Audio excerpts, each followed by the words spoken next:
in which, well, I'm going to be getting directly into that.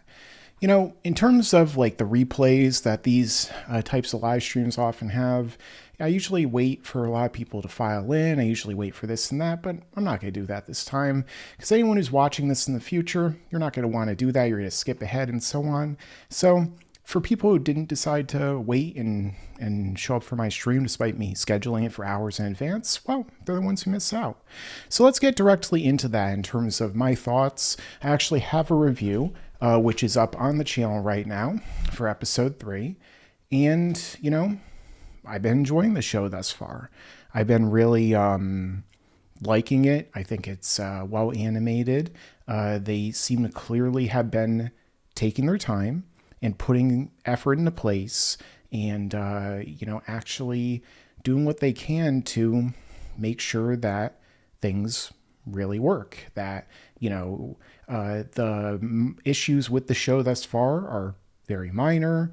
And yeah, in terms of everything else that, well, it's just, like I said in my reviews thus far, so many of the things that I had problems with Dragon Ball Super are, well, things that I don't have issues with Daima because they actually have resolved them or just not create them in the first place.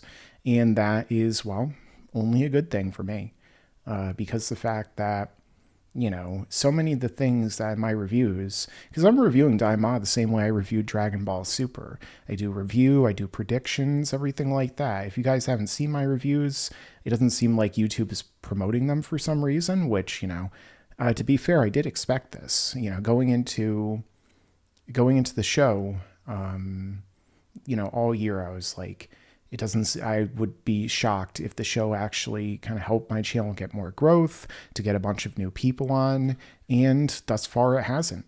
I don't know why, but that's just the state of my channel. So if you guys haven't seen it, it hasn't been promoted to you, check out my reviews for the first 3 episodes. Because that's the thing that guarantees I keep talking about it. I could just watch and enjoy the show on my own and never do any videos or live streams or anything talking about it. It really comes down if people actually watch them and support them, show up for these streams and everything like that. So if they don't, well, I mean, you're telling me that you don't want me to keep doing them because, YouTube won't promote them if they'll do it even less, I guess, if less people show up. And so that's just kind of the state of that, in terms of the channel side. But I mean, that's always been my channel, though, to be fair. Usually things I really enjoy talking about are the things that YouTube cares the least about showing other people. Whenever I'm positive, it gets less views. When I would be negative or just not talk about something I truly really am enjoying, and you could see it in my expression, hear it in my voice, that's the thing that YouTube is like, nah, nobody wants to see that, Mike. But when it was like me talking about being critical about something, or, when it came to me, doing analysis that my own opinions were like totally separate from, that's usually the things they'd promote.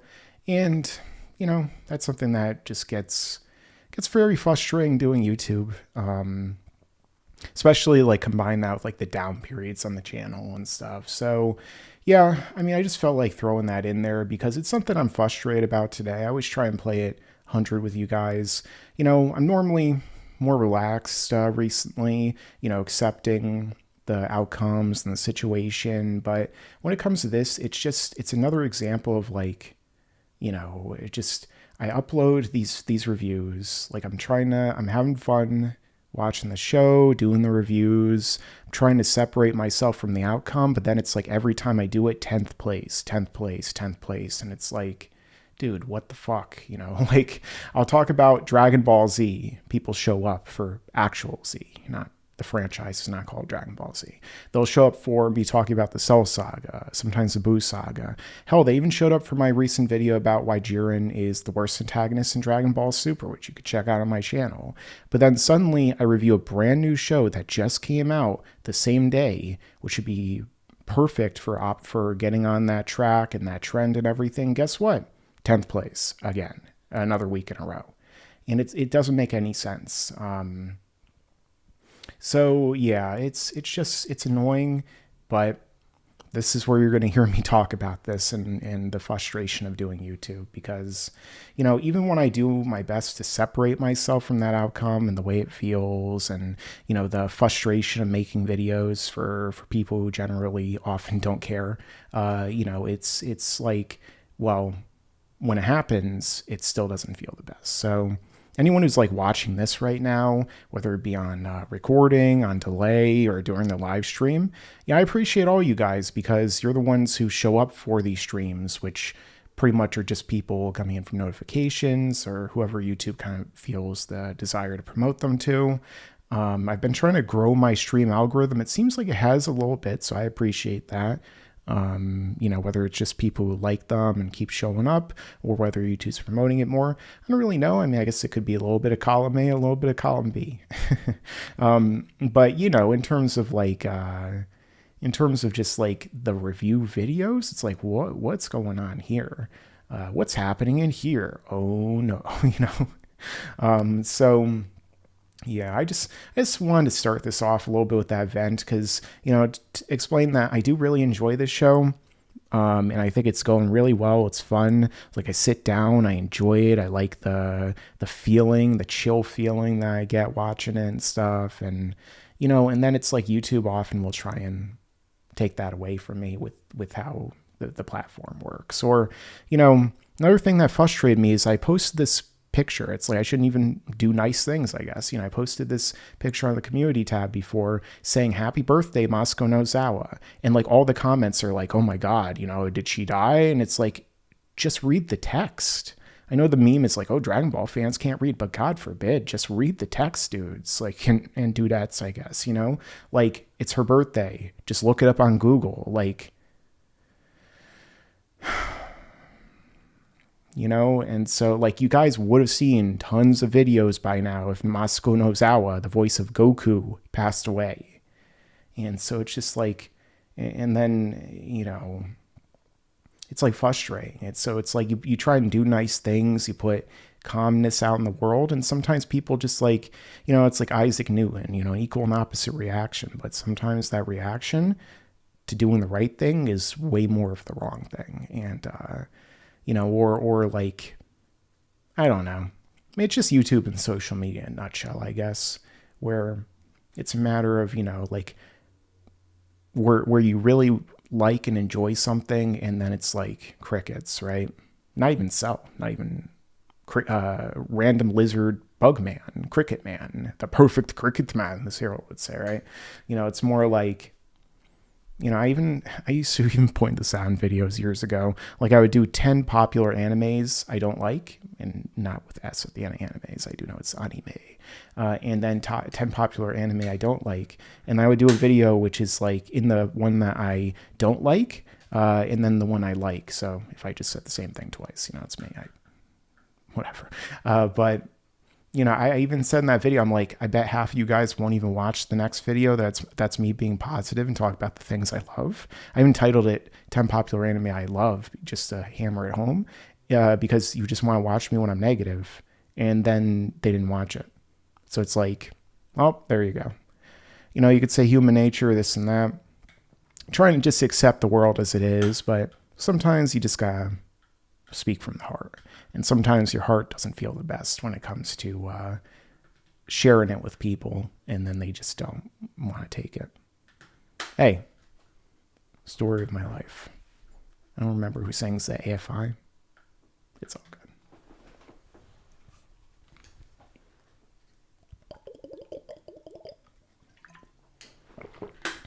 I just got back from a nice walk. I actually went out walking during the daytime this time. So that was cool.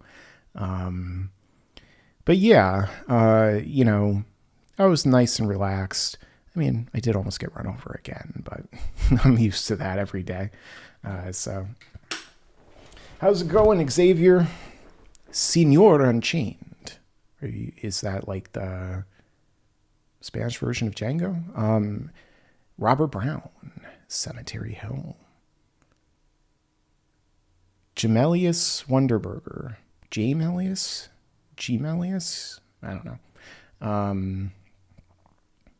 Jay-Z. Hey, is Beyonce with you too? Ryan Kelly. Hey, thank you all for showing up. Guess there has some snail from Piccolo. Not sure what that means. But yeah, we got 30 people watching. Let's get those likes up, guys. We all know, or at least hope, that when you like the stream, it leads to YouTube showing it to more people. I mean, we got 30 people already. That's actually pretty good for sure for me. These day and age, right? There was a while back, I was getting 10 people per stream, and it could be about anything, But then years ago, I remember when Super was at its height, there were times where I was getting over 1,000 people live. That was crazy. That'd be cool to have in the future too.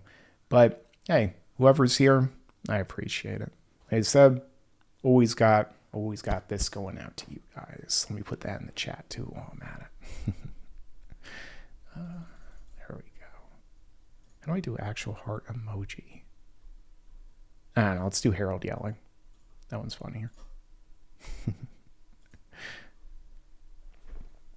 You didn't get a notification for a live stream? I don't know what's going on with my notifications again recently. Like they're broken again after they were working, because like even on my Discord server, like they're showing up like 15 minutes later. It's like, what the fuck? Come on, YouTube, stop it. Bad, YouTube, bad. So yeah. Crazy how GT and Daima episode 3 both end with the main character ship getting stolen. Oh, well, hey, maybe Toriyama got a little bit of influence from that too. I mean, the characters are turned into kids. He did like the idea of Goku being turned into a kid, if I remember from that interview I read many years ago. Problem is, there's so many fake Toriyama interviews out there, you never know for a fact sometimes. So, stream skipping. I don't know why. I'm looking at the stream on YouTube right now. It looks fine. Wearing. Hey, Jessica Babson. Yeah, I guess I was right then. I guess Toriyama did mention that in an interview. YouTube's also played some kind. I'm not sure what that is. But yeah. Like there are some similarities to GT, obviously. I mean, the first thing everyone thought about when it came out, I still remember those live reactions. They were so annoying to watch from people like in the crowd. Like you get these like hardcore super fans who like they announce Daima, and then like they show Kid Goku and stuff, and you just hear these people screaming, "Nah, why is he a kid? This is GT again. We just wanted the moral arc." And I'm just like, dude, shut the fuck up and watch the trailer. Like nobody wants to hear you yell at a press conference. Watch the trailer, experience it, But yeah, and then I did, that's one of the things that prompted me to do that video, which was like why I don't care if Dragon Ball Super ever returns, which is true. I don't.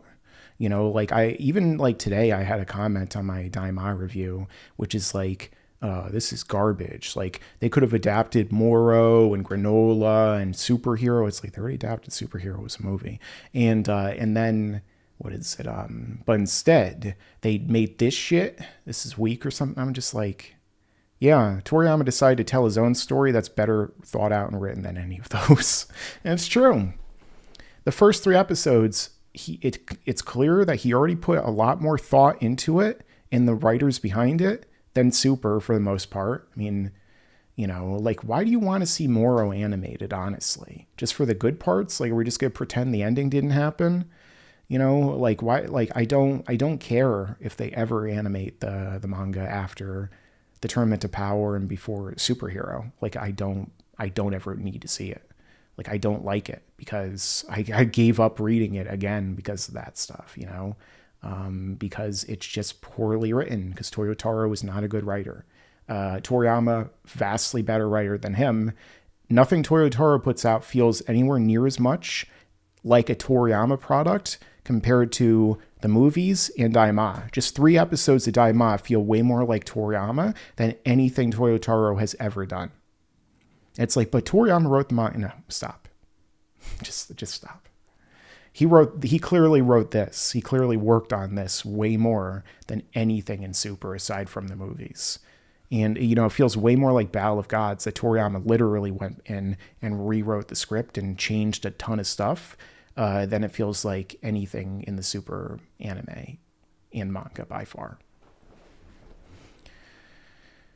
You think Daima Goku is trolling? About what specifically? Gemelius. I don't know how to pronounce your name. Sorry. I'm not the best with name pronunciations, as you might notice. I mean, he definitely is acting a little more like Super Goku in some ways, though, I'll be honest. That's one of the things I have noticed. I'm waiting it out a little bit, but Goku is definitely acting a little bit more childish again, And it's like, well, obviously he's turned into a child, but I mean, it's like he still is a, I don't know, 40 plus something year old man acting like a child even more than he did in Dragon Ball Z. This is like directly after Z, after he defeats Kid Buu and they wish away the memories of Fat Buu or wish Fat Buu to be good. That's still a weird translation at the very least. And so, he does kind of seem a little bit more in line, but remember then Toriyama, he like is the one who also in recent years was saying that he thought that the depiction of Goku in the anime was too heroic, not selfish enough, and so on and so forth. So it's not like all of this was Super's doing in terms of his personality or Toei's. A lot of it definitely was him kind of like doubling down on that modern mentality. But when you read the manga, like Toriyama's the one who wrote Goku to be heroic a lot of the time. Toriyama's the one who wrote Goku to fight for vengeance, to avenge his friends and kill King Piccolo. He's the one who had Goku take on Vegeta's pride, and other things like that, and fight on behalf of the Saiyans and Namekians against Frieza, to fight to bring peace to the future, right? Like, if Goku was just like a selfish jerk, he wouldn't have been like, let's bring peace to the future. He would have been like, I can't wait to fight these guys. Waku, waku. I'm going to give them all the best chance I possibly have and hold back the entire time we're fighting. I'm going to give the heart virus a chance by not taking the heart virus medication. That's like super version of Goku. Oh, the heart virus must be really strong. He killed me in the future, so I'm going to give him a chance and not take the medication. I'm going to fight him on his own level, Goku in Super would just go Super Saiyan because he knew the heart virus would hurt him more, and he would do it just to give him a stronger chance. And also, well, Android 19, I could beat this guy really easily, so I'm going to go Super Saiyan so that I get even weaker and give him a better chance, even though he's an evil killer robot who kills everyone in the future. Waku waku! That'd be Super Goku.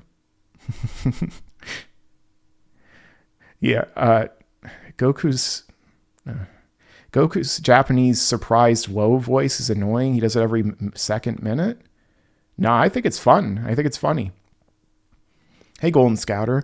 Like when Goku is like looking at everything, go, wow. I was like, this is kind of funny. So I don't care. I like it. I get so tired of people too. It's like, oh, Goku's Japanese voice is annoying. That's what his voice sounds like. I hate to break it to you. If they did, like I made this comparison recently, like to Mike Tyson or somebody, imagine like they did a Michael Jackson movie and they did a dub of Michael Jackson in like another language. And he's like, and this is Thriller. And like, he just like sounds like Barry White or something, or, like a super deep and baritone. I am Michael Jackson Sama, or, like in the Japanese version, like they have Joe Toro's voice actor do it, or like, Mike Tyson, like, they did like, I don't know, they do like a Spanish dub. Me amo Mike Tyson, like it, I don't know why I did that accent, but like, it's like, if you've listened to somebody their whole life and they sound like that, and then they do an adaptation of it, and it's like totally different. I mean, like you've been listening to the version of Goku who doesn't actually sound like that. Like Goku sounds the way he's supposed to in Japanese. Like maybe the voice sounds a little old because Masuko Nozawa is literally 88 years old today, yesterday in Japan. But yeah, I mean, it's like, He's supposed to sound like that. That's literally how Goku sounds. Even Toriyama said that's what Goku's voice sounds like in his mind. But you know, the English fans, like, they just don't understand this, and then they are like really critical of the voice because they don't get that it's I mean, I'm not speaking for all of them, obviously, but most of the people who make this argument, it's like, I don't like Goku's Japanese voice. Why? Did you hear it first? No, that's why. Exactly. Boom, done. It's like, you can like whatever voice you like. You could prefer Sean Schemmel's voice performance, or, you know, was it Mario Casar? I forget what the Spanish voice actor is. You could prefer those voices. You could prefer Peter Kalamis, right? You could prefer those voices for Goku. But I mean, I've heard all of them, and I enjoy most of the voice actors for Goku. But I'm never going to be like, oh, the Japanese voice sucks, because I know that that's literally how he's supposed to sound. That's the whole thing. So, like, it always comes from a place of, like, aggressive ignorance. And that's one of the problems, you know? It's like, I don't like how Mike Tyson sounds. Like, he talks like this. I don't really like that. You know, it's like, that's how he speaks. Get over it. That's his voice. I don't like that Michael Jackson. He sounded like this. And, you know, I'm Michael Jackson, and I'm the most popular singer in the history of the world. And, you know, get in my wishing tree, Chamauna. You know, I don't like that he sounds like that. He should sound more masculine. It's like, but that's his voice. Like, imagine if they did a movie, like an animated movie about me. I don't know why anyone would ever do that, but, you know, and then the voice, it was like Keith David. I'm Mike. Hey guys, it's Mike from Laughingstock Media, and I am voiced by Keith David. In this video, we're going to be talking about Dragon Ball Z. It's like, and he's got a cooler voice than I do, but it still wouldn't be correct. Wow, 50 people watching the stream right now. Let's get those likes up, guys. We can go even further beyond on here. Oh, wow. Thank you so much, guys, by the way. Xavier DeGod. Where's Mike? Why is Clark Kent on the screen? Shh, stop giving away my secret identity. The fusion of Goku and Gohan would be named Gohan. See, this is my real identity. It's the opposite. When I'm on screen with my hair with like gel in it, and with my contacts in and stuff, you know, like not wearing a gigantic hoodie that's way too big on me. That's when the fake. That's when, you know, that's the persona. That's my Bruce Wayne or Clark Kent. This is just Mike Warren, you know. I'm not gonna say Michael, but that's, you know, I've never been a big fan of Michael, but there are very few people I let call me that, and no, it's none of you. Wow, thank you so much. Cemetery Hill gifted 5 memberships. We got 5 people, 5-time memberships on here. Somebody's ringing my doorbell. I guess I'll be right back. Then I'll shout out the members. It's weird. I wonder who's. Hopefully it's not Sean Schemmel. Come and kick my ass.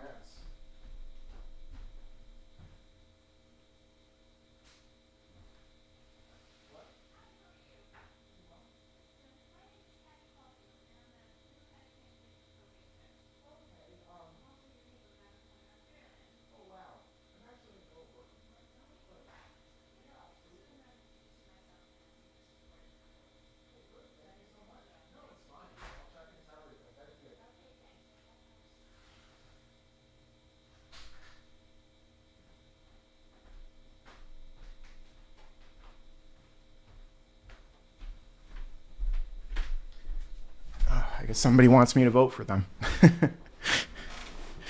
Wow. Where was I? Oh, yeah. Augustin Benavidez. You're a member now? Dang. Space Cowboy. Ouroboros Snake. Always like that name. Really cool. I told you to sit. Well, I just did, man. I mean, give me a break. And then Resetro. Is that like Snoop Dogg's retro channel? It's Resetro for shizzle. So yeah, we're not changing my name to Michael. That's already my Christian name, my birth name, But I'm Mike. There have been some people in the past who called me Mikey. I'm like, nah, man, that ain't it.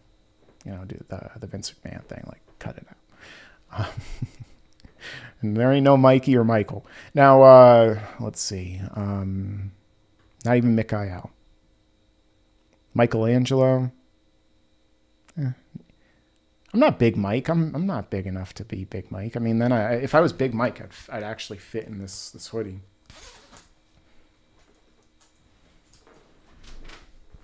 Well, fit correctly into it. I don't know.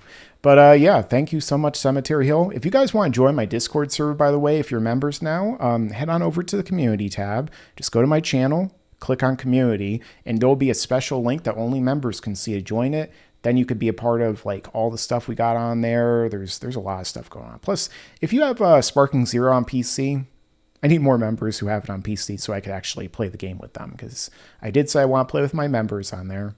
Pause. And, it hasn't happened yet. So there's only one member, I think, has it on PC. There's no crossplay inside PC. So, yeah, just go over there, guys. So the fusion of Goku and Gohan would be named Gohan. Maybe. Some people say Gokhan. Dokkan Battle. The fusion of Goku and Goten would be named Goten. Tango. I don't know what he would be called, to be honest. Goten. Gotenku. Gokuten. That sounds cool. I am neither Goku nor Goten. I am Gokuten. Gokuten. Gokuten. Gogeta. No. It would just be Go 10. Sun Goten. I don't know. That's his real name already. Dr. Chick, who was working on some... Yeah, what's going on with Dr. Goth? Dr. Vamp Chick? Arinsu. They introduced the best girl in Dragon Ball, and she's not even there in the past 2 episodes. Okay, this show ain't it, yo. This show trash. Belongs at a skibbity toilet, no cap, dead ass. Yeah, it's Arinsu, come on. Like, where are you, girl? Everybody wants Arinsu. She ain't there. That's the reason I put her in the thumbnail in my first review. If Arinsu was in there, and Crunchyroll kept using her in the thumbnails, because I can't screen cap the episodes, so I can't actually use better screen caps usually for my thumbnail. Then I would get the clicks, because everybody'd be grabbing there anyway. So Victor Vega, I got nothing to say. So yeah, hi, it'd be well. Yeah, I appreciate it, man. Another member of the channel. Guys are awesome. I always gotta say Victor Vega, like Vincent Vega, like Marcellus Wallace's wife says it. Mike made a pull Toa or Arinsu. I don't know what that means. Toa is better than Arinsu. I don't know about that, man. You thought I was getting raided? FBI, open up! No, hopefully not.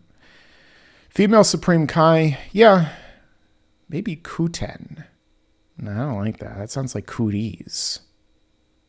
Nah, I mean, the real fight is between Arinsu and Fasha. There's that. Arinsu, Fasha is the only...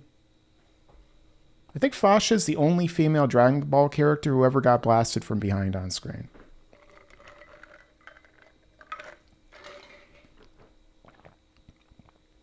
What's the name of that girl from Daima now, though?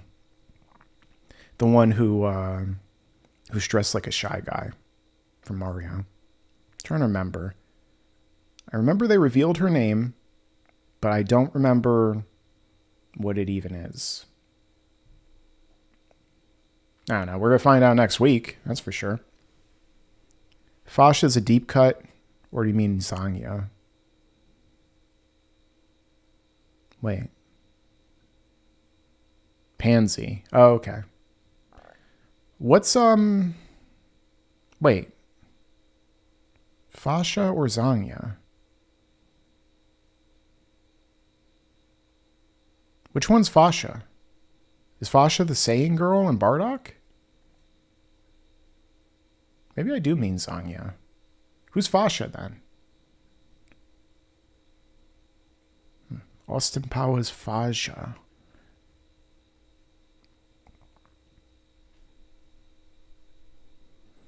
Fasha is the Bardock crew member. Okay, so she's a baddie, but Zanya, yeah. I don't know. Fasha versus Zanya. Go. Who's a Besu Tagaro? Or whatever, however they pronounce that in Japanese.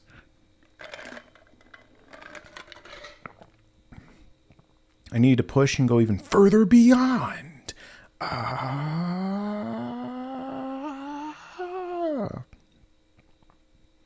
No, Fasha, the only thing is that Zanya's got that really nice layered hair on her, Fasha cuts her hair like Videl. It's, I guess Gohan just likes short hair. Because she kept kind of like that bob cut afterward, right? She never really has, I don't think Videl has had long hair. She's had like this length hair, I think, right? Like shoulder length in Super and such. Did she have, well, no, she had the ponytail in GT, so that's a pretty good look for Videl. I do like a nice ponytail. But then again, she had two of them originally, so that's her best design. Ox King? Wait, what?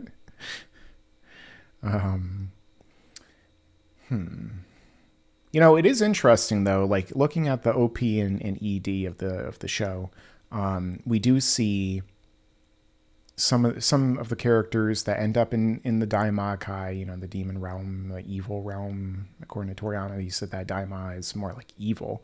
So, it is interesting that like we had the whole thing in this episode, for instance, where there was the whole passcode debacle.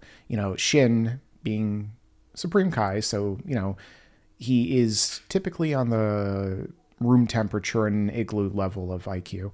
In the middle of winter, and the igloo has a lot of holes in it.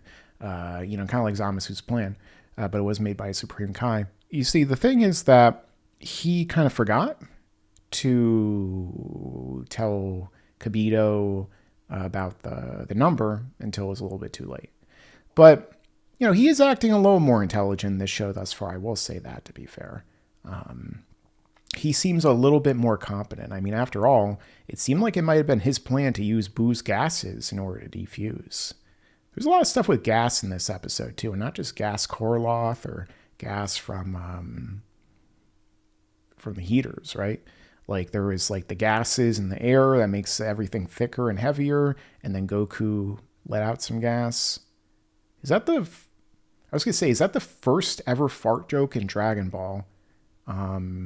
There was one with Gotenks with Piccolo under the water, but I don't think that was actually him farting. I think that was Piccolo, like his air under the water, and then he pops his head up, and Gotenks mistook it as farting. But was there ever any other fart jokes in Dragon Ball? Wait a second. It's like Red Letter Media. They broke new ground! There's fart jokes in Dragon Ball! By the way, hit that like button. We got 50 people watching. They like to watch. No. Fart jokes. Dragon Ball had some fart jokes with Pilaf. Oh yeah, I remember. Krillin farted in Bacterian's face. What else? And there's a lot of poop jokes, even going back to Arale and Dr. Slump. Let's see. Fart jokes in Dragon Ball. I mean, they're few and far between, though, to be fair, especially in this day and age. Like, that's Toriyama then. If he was doing those back then, It's like maybe he was rereading the manga and he's like, oh yeah, I used to do fart jokes sometimes. Let's throw those in there. You know, for me, most of the time, not really a fan of that kind of lowbrow level of humor, but every once in a while, it's like, it's fine. Because most of the time, it comes down to execution. Like, for instance, you had Emporio in the... Wait, I was just reading the JoJo manga last night. Not Emporio. Glorio. Close enough. You had Glorio.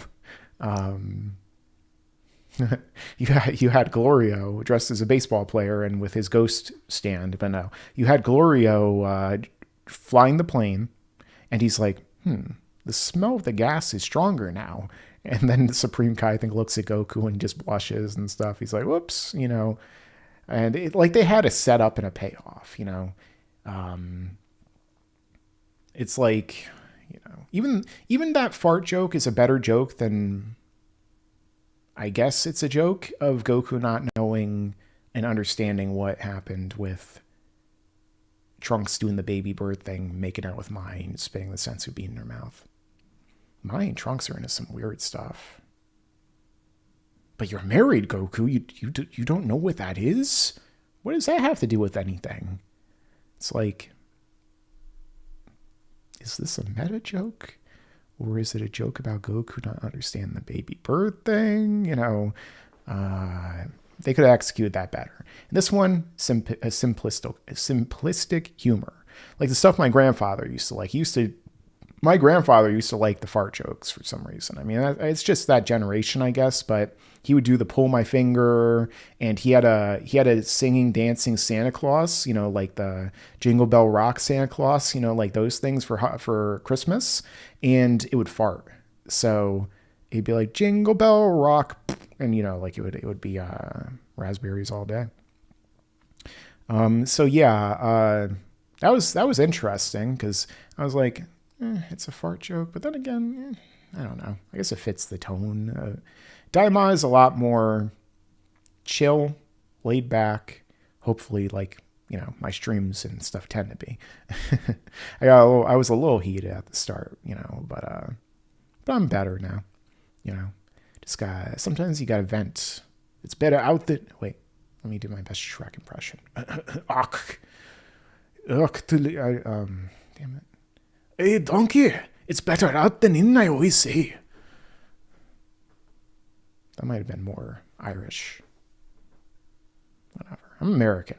We could barely discern the difference between English, all the English accents, like Irish, Scottish, Welsh. No, that's not. Welsh is really, really interesting accent. Yeah. Space Austrian. Yeah, there's that one too. Will we see fusion again? I mean, yeah, I think so, probably. We have a Supreme Kai. We have a number of different Supreme Kais, and one of them is one of the main characters. So I feel like we're definitely going to get more fusion in this. Like the fact that Toriyama went out of his way to do a whole thing about how you can defuse using Boo, that to me suggests that wasn't unintentional. Like Daima actually feels planned out, which it's like if they planned out the whole thing, they wrote the whole thing, and then they animated the whole thing, like we might get Dragon Ball that like covers up basically the weaknesses of the weekly coming up with things by the seat of your pants sort of thing, you know. Because a lot of people criticize Dragon Ball for years, like, oh, Toriyama's just coming up with it as it goes along, which for me, that's even more impressive because, like, oh my God, Toriyama, like, wrote a whole time travel arc weekly, just like sometimes off the top of his head. Like, this is insane. Like, how does he do this? Like, this is crazy good. But for people, it's like, he's obviously making up. It's like, well, yeah, but holy shit. But with this, it's like, you know, if this was like written and planned out in advance, like the movies and stuff, and that's what we get, it's like, wow, you know, we could be in for a real treat. I mean, we could just be in for like a chill, fun series that's like a tribute to Dragon Ball, and it's just enjoyable and it's well thought out and it's, you know, it's fun. Maybe not as good as like Dragon Ball and Dragon Ball Z Peak and everything. It does take place during a time skip, which is the biggest bane. Why does he wear the mask?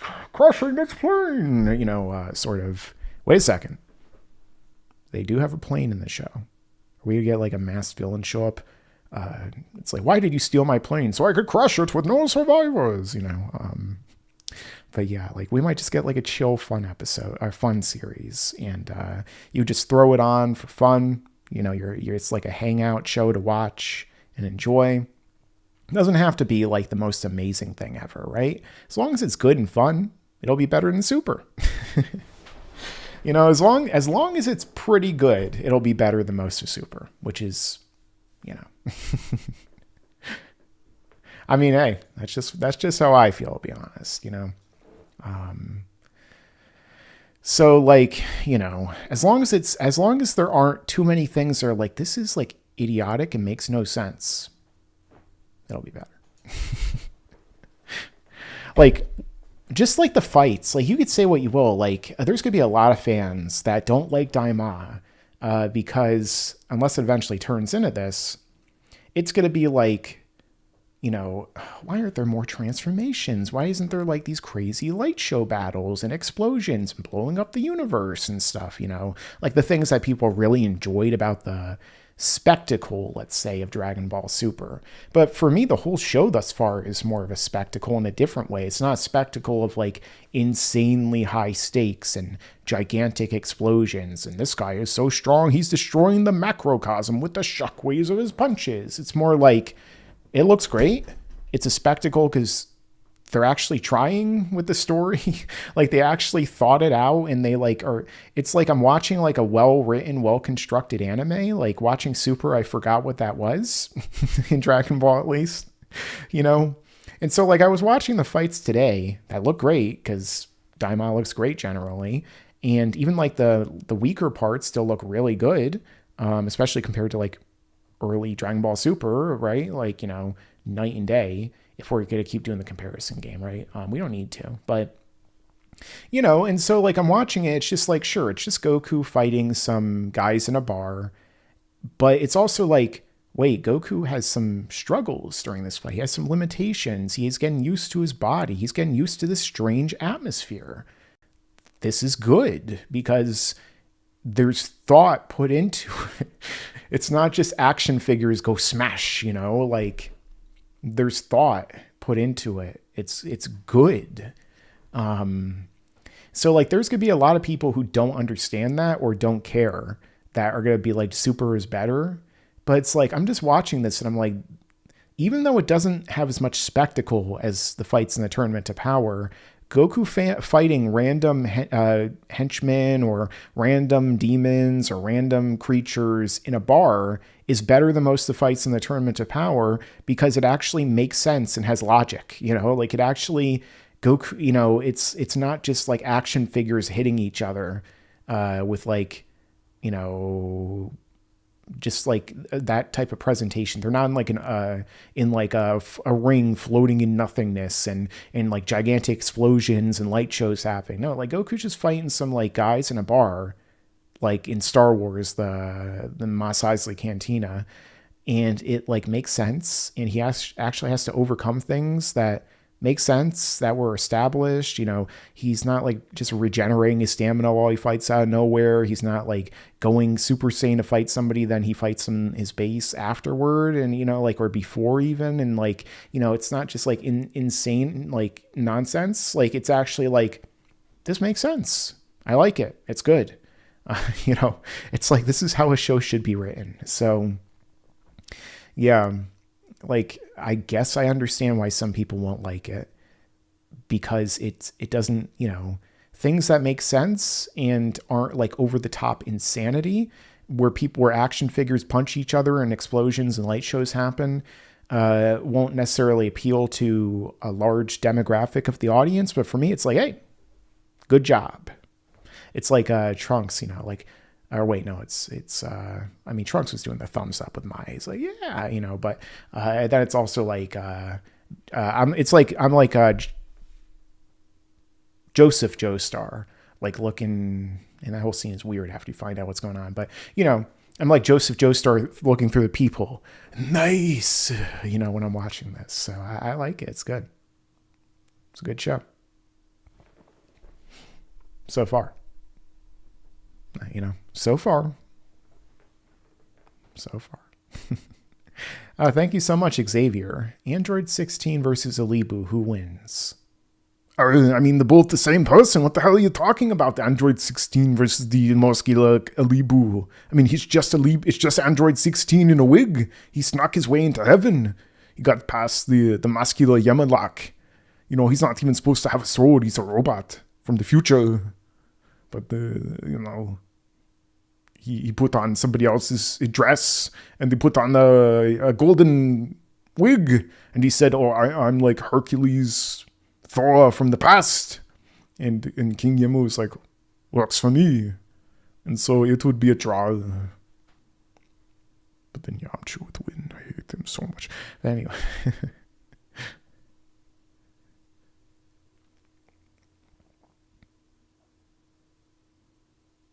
I'm not sure what you're talking about, Cemetery Hill, with that reference. Will there be fusions in Daima? Lisa, you asked. I think there will be. There's all these Supreme Kais out there. There's Shin's brother, and there's Shin. So that to me says, yeah, like there's multiple sets of earrings in play right now. Did Dr. Rinsu have earrings? I'm trying to remember. Did she have the Pitara earrings? But we have, you know, we have Kabitos, we have Shins, we have Degesu, I think his name is, and Old Kai is somewhere. He's not going to, I guess he's not in this show. I don't think they've even shown him or referenced him once for some reason. You know, like imagine how confused all the fans will be who think that's all one continuity if they just like randomly say offhand, oh yeah, Old Kai, his life ran out because he only had like a year left, and so he died of old age. You know, he went to the afterlife, and that's like, well wait, what? but he's in Super and in GT. I you know, oh, it all makes sense, guys. They're just gonna wish him back, even though the Dragon Balls normally can't wish back. You know, the Demon Realm Dragon Balls, they'll wish him back, even though he died of natural causes. It all makes sense. Don't worry.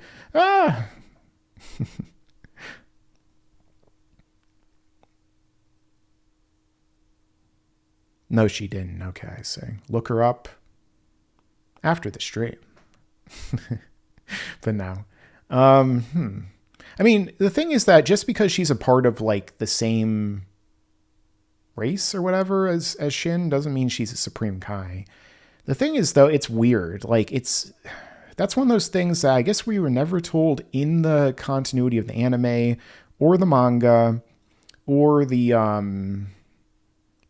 you know, whether it be Super or whatever, like it was only in multiple Toriyama interviews where he talked about the core world and the core tree, where the Shinjin come from, and the fruit, and the regular Kais come from one fruit, and the Supreme Kais, their race comes from the golden fruit, you know, which might be a reference to like Greek mythology and Norse mythology, where they have the golden fruit of like immortality, where they make ambrosia out of it in Greek, for instance, and so on. And, you know, the tree of life and such. And so, you know, he never once said, like, I thought he said it was in the center of the universe. So these were just in interviews, though. Again, this is another reason why those interviews for me, they're not really the same level of canon as like the manga and stuff. I've never... Maybe in the past I did, but after a while I started to realize that they're not the same degree of canonicity because they could be changed or neglected at any point. Like they took the idea of Beerus putting Old Kai in the sword, the Z sword, from an interview with Toriyama. But at the same time, it seems like Toriyama either didn't necessarily remember or might be neglecting his own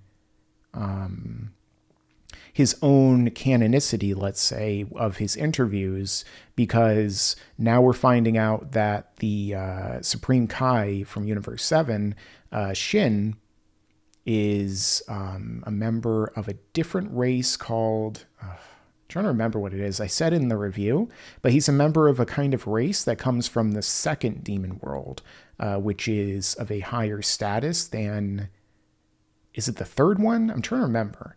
Is it like in order of higher numbers of status, or is it lower number? Like the first world, I think, is the one all the way on the left that they don't go to, which is where Goma is. And I think that they have to ascend to it. I guess descend, because there's a pit in the ground with the barriers. So I think it's like the third world is what they're in right now. Glind. Yeah. So Shin is like a Glind, I guess. His people are the Glinds, and they're from the second world. So with regard to that, I guess that it means that he's either completely ignoring those interviews where he said the core tree is where they come from, either that or the core tree is in the demon realm, or maybe they, for whatever reason, were born from the core tree and then they went to the demon realm, like all the Glinds, but it doesn't really line up with that. So that to me seems like the interviews where he explained that is kind of disregarded. And we never saw any of it in any of the continuities. So, it could just be something that Toriyama like said, maybe he was thinking of at one point. He's like, nah, I don't want to do that. Let's make it totally different.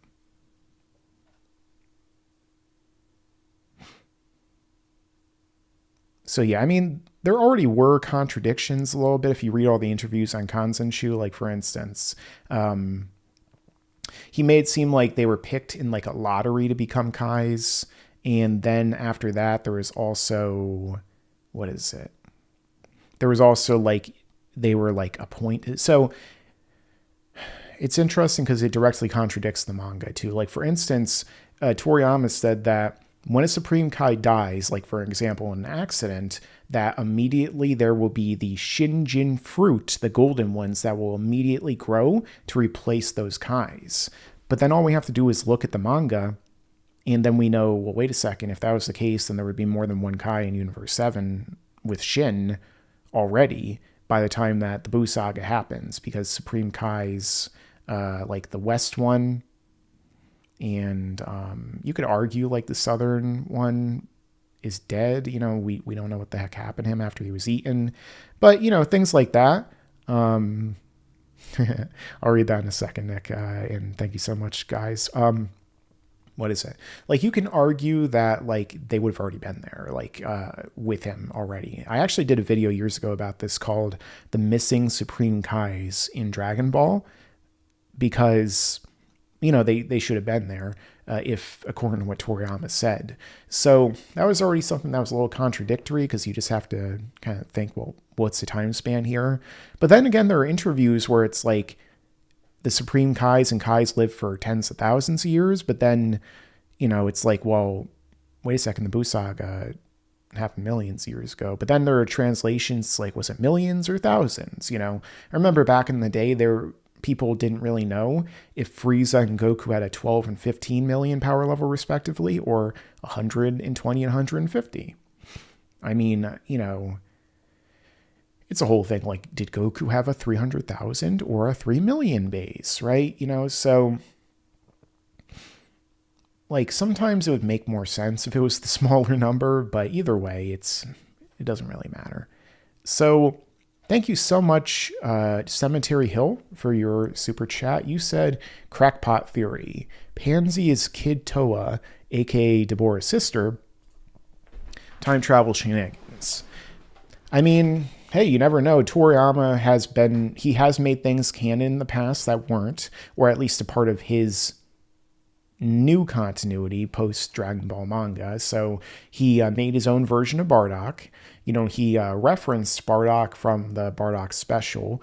Right when Goku shows up to fight against Frieza, you see the shot that Toriyama redrew from the Bardock special in the anime, where he's floating out above Plant Vegeta with the same exact armor and design and everything in front of all the Frieza soldiers. And then you see him being killed by Frieza with like the blast in like 2 panels, and the explanation, like neither of them knew, but that was actually Goku's father and stuff. And then of course, he did his own version of that in Dragon Ball Minus, which I don't think was as good, but still, he did that. And then, of course, Broly, which also did another version of that. So it's like, did Toriyama retcon Bardock again? Or, like, was that Toei's doing? And he's just like, yeah, just do something else. Like, it's kind of, I don't know, maybe they've already explained it, or they will in the future. Toriyama had a headcanon that wasn't one-to-one with DB. I don't know if that's a headcanon. I mean, when Toriyama is inventing and controlling the entire story, I don't think I would say it's headcanon, like it's like his own continuity and his version of the story. Like a fan, that's a headcanon. But like the guy who invented a franchise, it's not really a headcanon, you see? Like, the real canon is in his brain. That's even the thing. It's like, sometimes I've started to wonder if the true canon isn't even the very first thing that was written. It's the ideas that are already in the brain when they write it down. Because sometimes, like, even, like, I'll see something in my head, and then I'll go to write it, and it just won't come out the same way. Or, like, it's weird. It's like something about the process that gets lost in translation between your brain and the page or the paper or whatever. Thank you so much, Nick Boaz. He's rejoined for 6 months. Wow, awesome. He's gone even further beyond for 6 months. Daima is a breath of air outside the ship after Goku farted. Great to have a good new series. Yeah, I really like I like the fact that every week I can tune into a new show that I'm actually really enjoying. The thing is with Daima, I definitely tried to go in, and I still am, without any real expectations, without, this has to be the best thing ever, or, I've tried to go in without knowing very much about it intentionally, so I can enjoy it and experience it pretty much like all of you can, who aren't locked in all the spoilers and the rumors and stuff like that and the behind the scenes stuff. I wanted to experience it as close as I can to every other fan that isn't like that. So that could be part of the reason I'm enjoying it more too.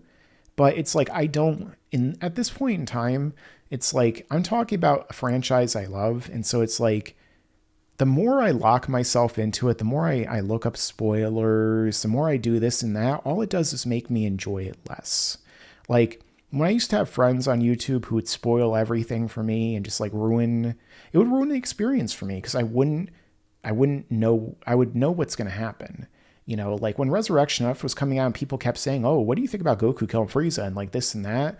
I'm just like, I was just getting annoyed. I'm like, dude, can you like shut up?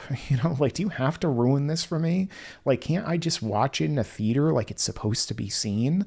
Like, oh, you watched some bootleg on the internet, so I have to know everything because you just, and so it's really annoying. It's like, some movies and shows, like I would just get spoiled for me because it's like, hey, did you know in the new Matrix movie this happens? Like, I guess I know now.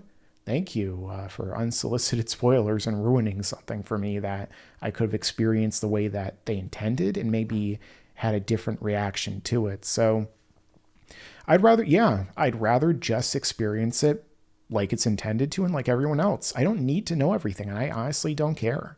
It's more enjoyable for me if I experience it like I would have if I wasn't doing YouTube. That's how I experienced Dragon Ball and Z. I didn't know anything about what was going to happen in the show in the future, with very light spoilers, if that. I played Final Bout when I was a kid, so I'm like, who's this weird pink guy? Boo. Huh? Who is, what's GT?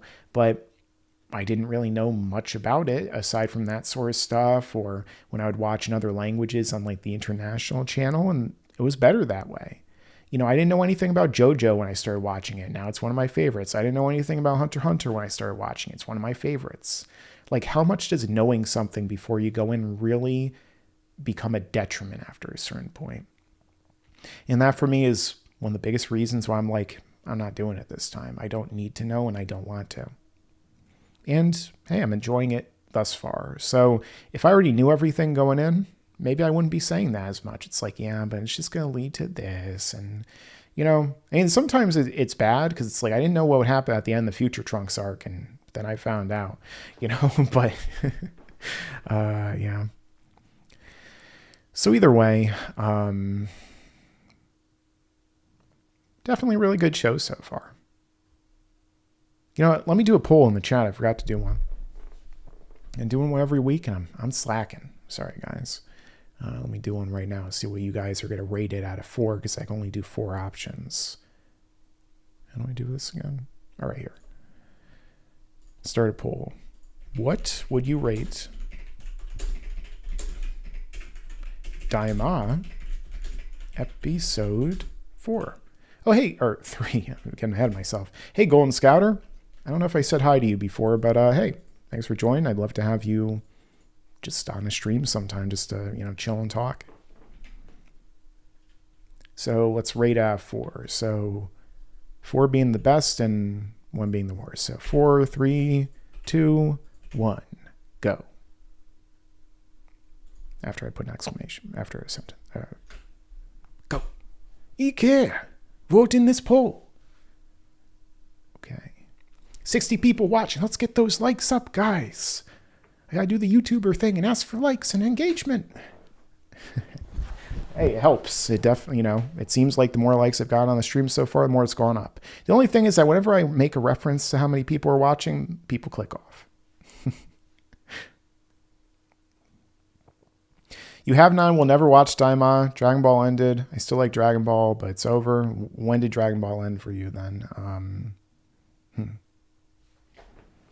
Like with Dragon Ball Z's ending? Is that it? I mean, you don't have to watch the show, obviously. It's up to you. I'm enjoying it. I mean, it's like the people who say, like, oh, I won't watch Star Wars anymore because, of The Last Jedi or Rise of Skywalker or Mandalorian Season 3 or, well, most of the things Disney's made. But it's like, if something good comes out, I'll watch it. Whatever. End of Z. Hey, you're the one who gets to decide what it is that you watch and enjoy in your life. So more power to you in that case. Now, somebody has a very important question. And that is Goku versus the Diddler. Who you got? Oof.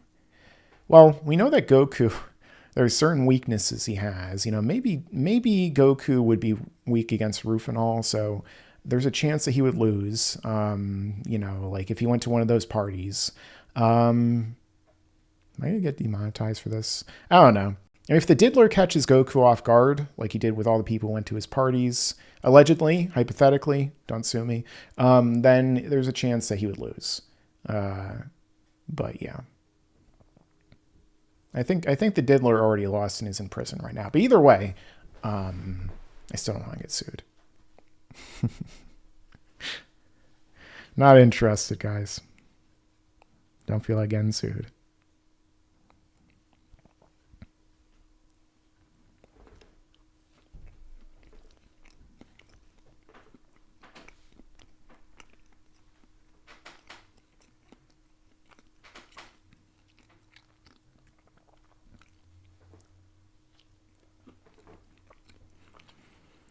That's true. Goku didn't deny it, so that means he didn't really supply it, right? Maybe the Invisible Man snuck aboard the ship. We're going to finally get a return of the Invisible Man from the Baba tournament.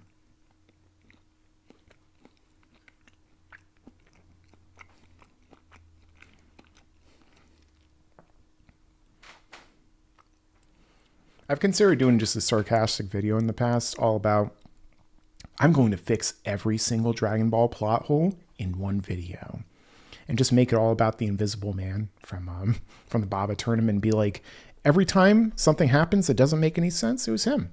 He would, like, whenever a character says dialogue that makes no sense, he was whispering in their ear and telling and just confusing them. Like when Cell was saying, "Oh, we could have taken Trunks," so just say something about Trunks, but that doesn't make any sense. Trunks wouldn't even be here. Shh, it's Trunks. You can do it. Okay, Mr. Conscience. You don't sound anything like me, but that's fine. It is perfect logic. I am so. There's a lot of stuff like that could have theoretically been going on. Like whenever like the power scaling doesn't make any sense, like A character much weaker. Like, the reason why Krillin pushed back Super Saiyan Blue Goku's blast is because he was actually being aided with an invisible blast by the Invisible Man. You see, the Invisible Man is incredibly strong because he's been off-screen training the entire series. Because he's always off-screen because he's invisible. You know, he's way stronger than John Cena.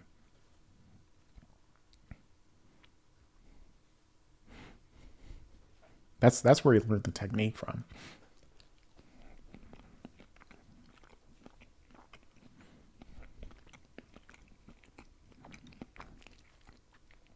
Same thing with Kevin Bacon.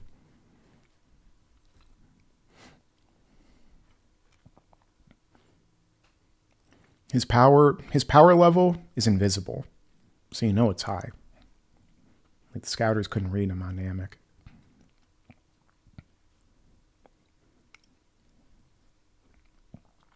You know, when Piccolo kicked Frieza, the Invisible Man threw in a kick at the same time. And as we know in Super, Piccolo just forgets how to hear things, even though he's a Namekian sometimes. And so he couldn't hear Daima the bug, and so he got eliminated. Oh yeah, Piccolo just forgot he can hear. But Android 17, he's got like enhanced hearing because he's an android.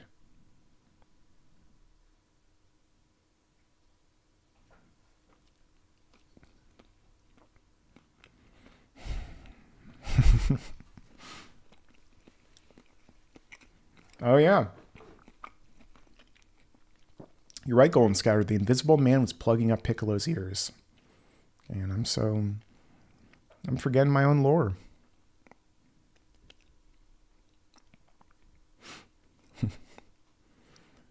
See, it's so stupid that I could see it actually happening.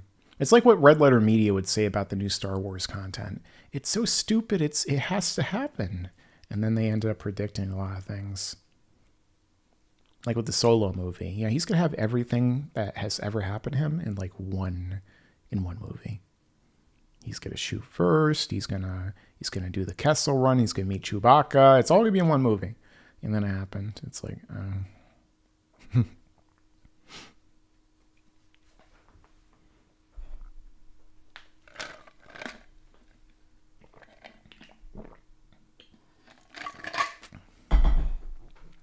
You're not familiar with Star Wars lore, Majin Utopia? Well, then you'd be perfect to write for Disney Star Wars, because they literally purposely hired people who don't know anything about Star Wars to give a fresh new perspective, and then they produced garbage. So there you go. Goku versus Joe Rogan. I mean, if Joe Rogan catches Goku off guard with one of those spinning sidekicks, I mean, he's dead.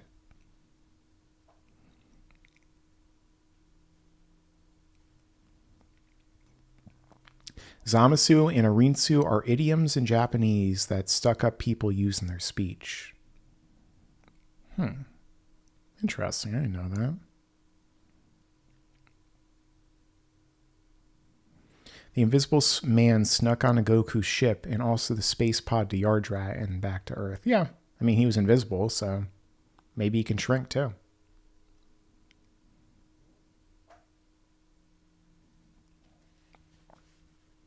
You're better off that way, Cemetery Hill. I mean, I do like Mandalorian seasons 1 and 2, but yeah. Oh, I didn't even know what, you know, I've watched the first Naruto series. You know, I definitely remember he said Databayo a lot, but I think in English it's like believe it or something, but I don't know how accurate that is. I mean, it's like, you know, you watch Yu-Gi-Oh! GX, and it's like Jaden or Judai becomes Jaden, and instead of gotcha, that's game, and get your game on, and just like, just stop, please. Stop making me not enjoy this show. I mean, GX does some weird stuff as it is anyway, but... Oh, Degesu, Arinsu, and Zamasu are all old Japanese phrases meaning to be. And so Shin, I guess, is not to be. Now that's the question, right? Date is but. Is, yo. But is? I don't get it.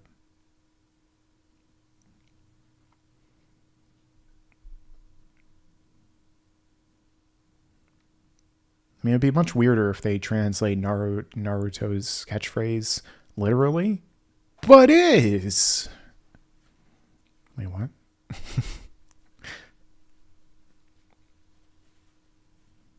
Kaiba did beat up an old man. I mean, Kaiba tried to murder a bunch of high school kids, and he beat up Yugi's grandpa and ripped his extremely valuable card up. I mean, Kaiba has so much money, he could just rip up one of the 4 existing copies of a card just to spite people, just so it can't be used against him. I mean, he should look at the meta these days. I mean, that card ain't gonna really help you too much if you have, but it's fine. There's only one Blue Eyes. I mean, there's so many like alternate Blue Eyes alternate dragon, and stuff like that. Like, you don't even need Blue Eyes to summon ultimate and everything anymore. Like, you just have cards that are like, this counts as Blue Eyes White Dragon, or this can summon this card that also is called Blue Eyes White Dragon, and this card's original name becomes Blue Eyes White Dragon, or summon Blue Eyes Ultimate Dragon Cyberstein, pay 5,000 life points and summon Blue Eyes Ultimate Dragon. But then you play a card that makes whenever you pay life points, you gain life points, or your opponent takes the life point damage. It's like, Kaiba's just like, but I have money. It's like, okay. I attack you directly with my Blue Eyes White Dragon, which I just summoned on the first turn, even though it is literally the first turn in the duel. Kaiba, you can't do that. Screw you, I have money. Oh, I guess he can. I play Pot of Greed on your turn. Wait, what? That's not even a quick play. Fuck you. I have money. I play... Oh, I see you're going to attack me directly with your Egyptian God card. Well, I play Monster Reborn. Wait. It's my turn. You can't play Monster Reborn, and I summon Obelisk the Tormentor with infinity attack. But you didn't even sacrifice. Shut the fuck up. I'm the Pharaoh.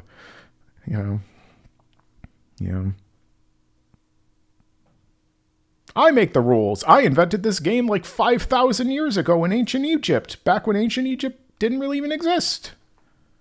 It was ancient Sumeria back then.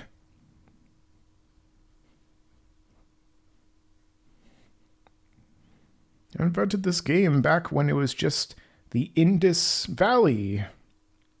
Punk? Yeah, but I have money. Yeah, I have magic, so I cheat even harder. I win.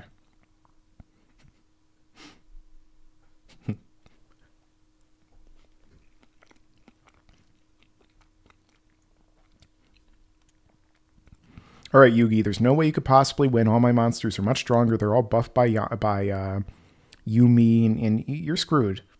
Attack the moon! Wait, you can't do that. Yes, I can. Watch. I win. Screw you. Duelist Kingdom was great. I love how the main villain of Duelist Kingdom is the guy who invented the game and has full control over the intellectual property and license. And never once during any of his matches where he's about to lose does he think, wait a minute, I could just change the rules in the middle of this match and nobody can tell me not to. I attack you directly with my Magician of Black Chaos. Your life points are 0 now, Pegasus. Nuh-uh. You see, I just changed the rules to where you have to make my life points -0. But that isn't even a real number. It doesn't matter. Do you have to do that to me? No. It's only the person who says that out loud. That's the person. And they have to say it first. But I'm the main character. Yeah. Well, I own the game. I make the rules. And Pegasus basically did that in Yu-Gi-Oh! GX. Like when he... when Johan's entire strategy, I think it was Johan, with like the Rainbow Dragon, was to play a card. His whole deck was built around a card that didn't even exist. And so Pegasus like runs in the middle of their match when he goes to play the card, and he like throws him the card so that he could play the card that literally didn't exist until he played it, but he was going to play it anyway. It's like, what the hell happens? Like, what if he's like, I play Rainbow Dragon? That card doesn't exist yet. Oh, where the hell's Pegasus? Give it like 5 minutes. So what's good? What's good? What's good, Judai? You know, do you go back in time and face Yugi yet? No, that doesn't happen till the end of the series. Oh. Who won your duel, by the way? I don't know. It just cut away at the end. I mean, I just decided to attack a monster that had way more attack than mine. So I probably lost. But then again, I don't know. Maybe I had something face down that would let me win. Or draw at least. Anything. I played Shining Flare Wingman. I mean, usually I win when I play that card. Oh, here's a brand new card I just invented out of nowhere. Oh, thank you. I play Rainbow Dragon and I win. It's so messed up. But it happened. That was literally the ending of an arc of GT. Or GT, GX. Might as well be Yu-Gi-Oh! GT. It makes about as much sense as some of the stuff in GT. Like when Goku and Trunks are fighting Lord Lude, and they're just like randomly going in and out of Super Saiyan in the middle of the fight. It's like, why don't you just stay Super Saiyan? Like, why did you use Super Saiyan for half a second to like lift his fist up when he punched you, but then you drop out of, like, what's going on right now?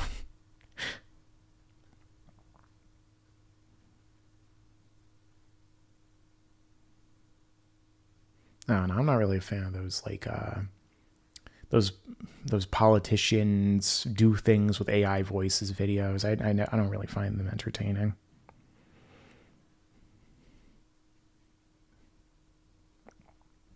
How many weeks do we have until election 1? Can't wait for people to stop talking about the election. Can't wait for people to go back to not being political anymore.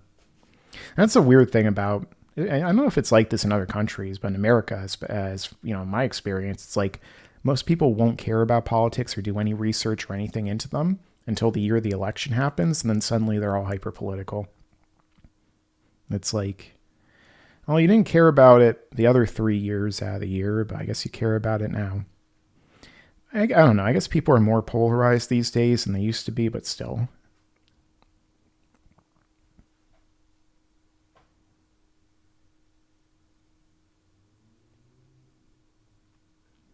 Whenever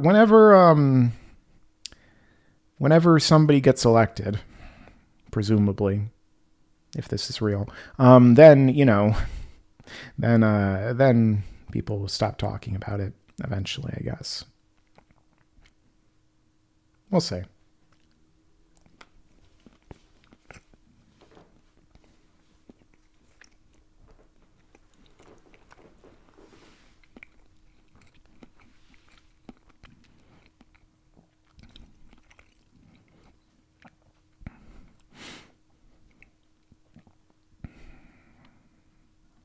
We'll see.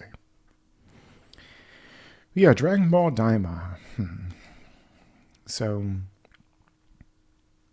how many episodes have been announced, by the way? Was it 18, 21? Usually it's in cores, so typically it'd be like a multiple of like 12, or like I remember old anime, you know, most of the anime I used to watch would be like 24, 25, 26 episodes, you know. Now that's like 2 cores. So what is it now? 28 is one number I'm seeing. 3W, I don't know what that means. 47, 20, 20 to 25. Oh, so nobody knows. Great. And with the pacing of the show thus far, it seems like it's going to be a longer show. You know, it seems like it's going to be like, unless it's like really rushed as the show goes on, like to rush toward a conclusion, then it seems like it's a relatively slow-paced show thus far. So that tells me it's going to be relatively long. I guess we'll see.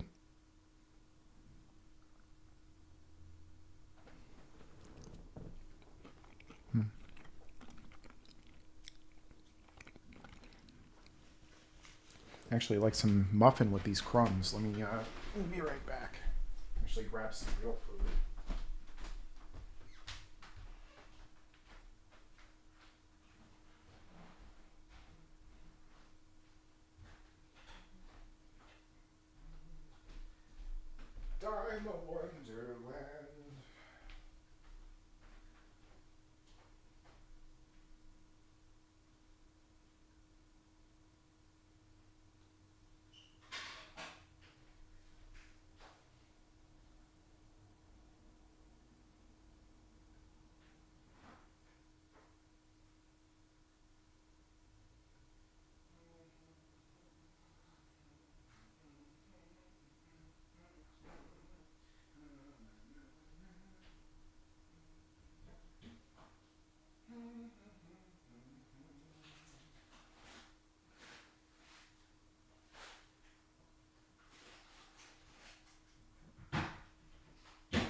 like that OP, I'll be honest.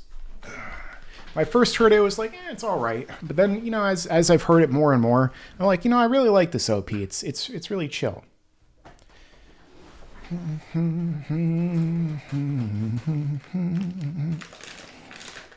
Daima Wonderland.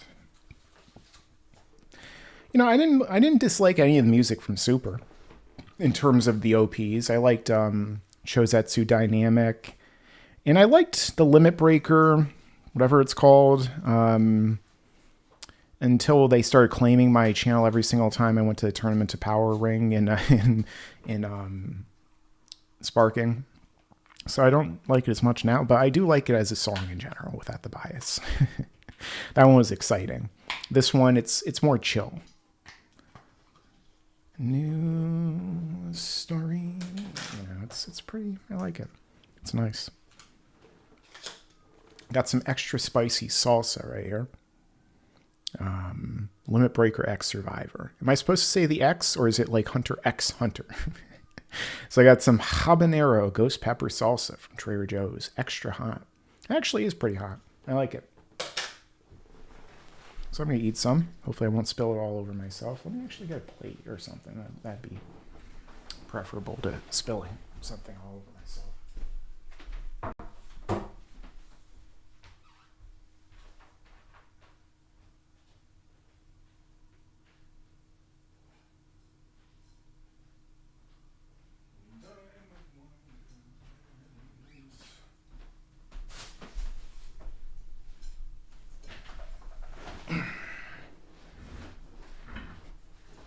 What do you guys think is your favorite OP? The H isn't pronounced in habanero. Oh, come on, bro. That's like J.K. Rowling saying, oh, yeah, you're not supposed to pronounce the T in Voldemort, even though every single freaking interview she ever had is Voldemort. That's some BS. I know it's not habanero. Don't you play those games with me. Don't you put that curse on me, Ricky Bobby.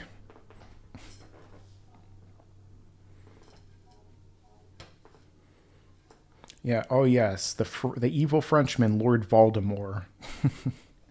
Come on. Oh yeah, Hermione. I never said that Hermione was white in any of my books. Hermione looked out from the tree with her incredibly pale face. Come on, JK. No wonder she's named JK. She's just kidding all the time.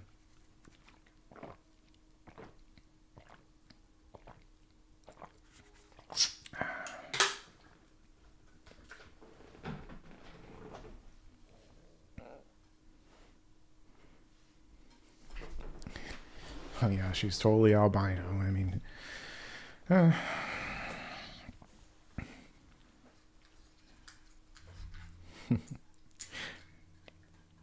oh yes, I think the casting is very good for her in these movies. Much later, The Cursed Child comes out. The casting is fine. Don't think about it.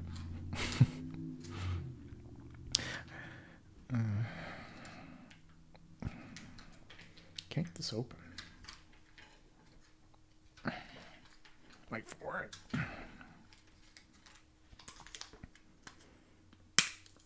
There we go. Never been a fan of these fresh seals on food.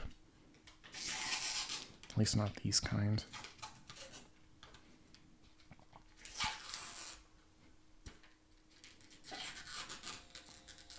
One thing that's good and bad about the salsa is it's always like basically overflowing with salsa when you open it. So if you're not careful, you're just gonna spill it all over the place.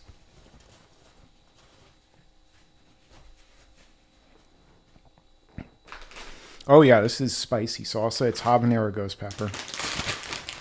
It's not the spiciest salsa I've ever had, but it's pretty good. I like it. I've had spicier.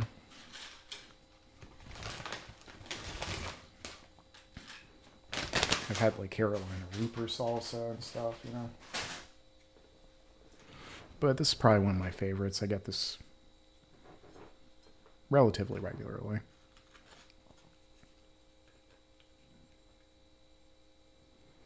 Yeah, you can see those peppers in there.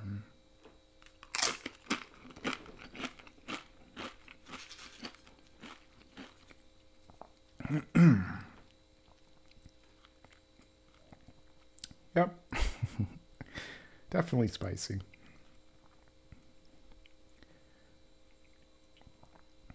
Thing with ghost pepper is it's more of like a body spice, body heat. So you'll start to like feel like you're hot, like your whole body. Definitely warm you up. Mm.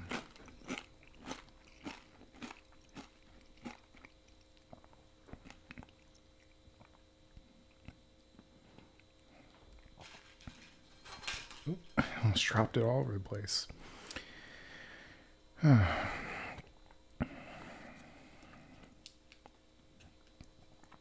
So let's see, in terms of Daima, what do I really want to have happen in this show? That might be a good thing to talk about. I did a video a while back. It got like, again, like zero traction. It was weird. Called, what was it? I did like 10 things that Daima needs to do better than Super. I think it might just be a members only video now. I don't remember, but I talked about that. But then I also did a 2-part series with, I think with Geekdom a little while back, which was when they announced Daima, I think, which is like 10 things we want to see in Daima. A lot of times he would change the title of his, so I don't know what his is called, to be honest. So his was usually the positive one we would do. So it's like 10 things we want to see. And then for me, it was like 10 things we don't, because for whatever reason, I always ended up having to do the negative one. But, you know, you can check those out. You can check out the negative one on my channel, what we don't want to see, and then the positive ones on his.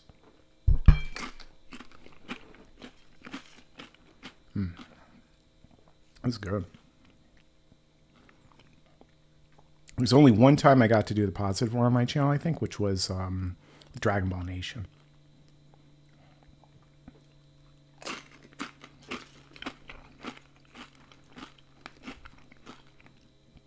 That was for, like, I think the Goku Black arc or something like that.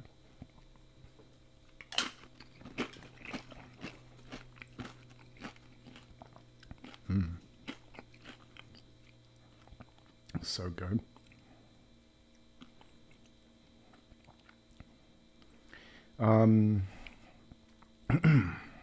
Maybe I could do another a top 10 list. I rarely ever do list videos. I feel like they don't really gain traction on YouTube anymore.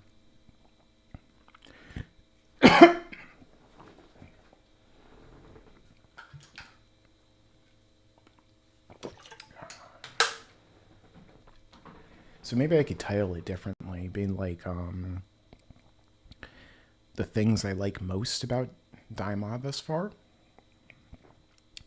and the things I like least. I don't know. The things I like about Daima thus far, and then the things I don't like about Daima thus far. I know on YouTube, which one do you think's gonna get more views?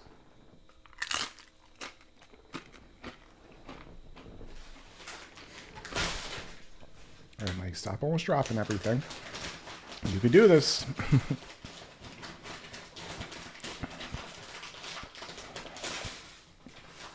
About a serving of chips in here. It's about 12 for 140 calories. I actually usually eat within a serving, so.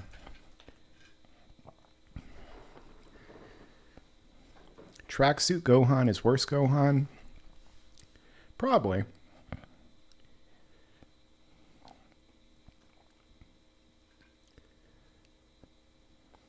You have finished your last 2 tamales. I haven't had those in a long time.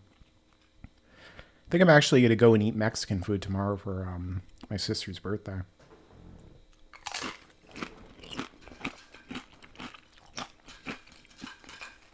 If she wants to, I'm going to take her out for Mexican at one of our favorite restaurants. I don't really get to treat her too often, so I want to do it, you know, tomorrow when she comes down for her birthday. That would be cool.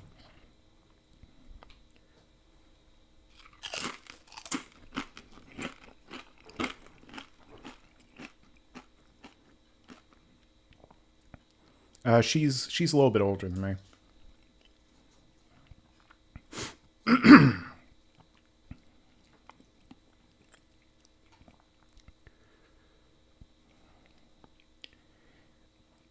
She also really likes Dragon Ball and anime and video games, all the stuff I like. But she's she watches the dub, so she's waiting for it to come out next month.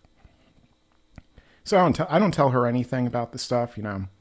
I let her just enjoy it normally.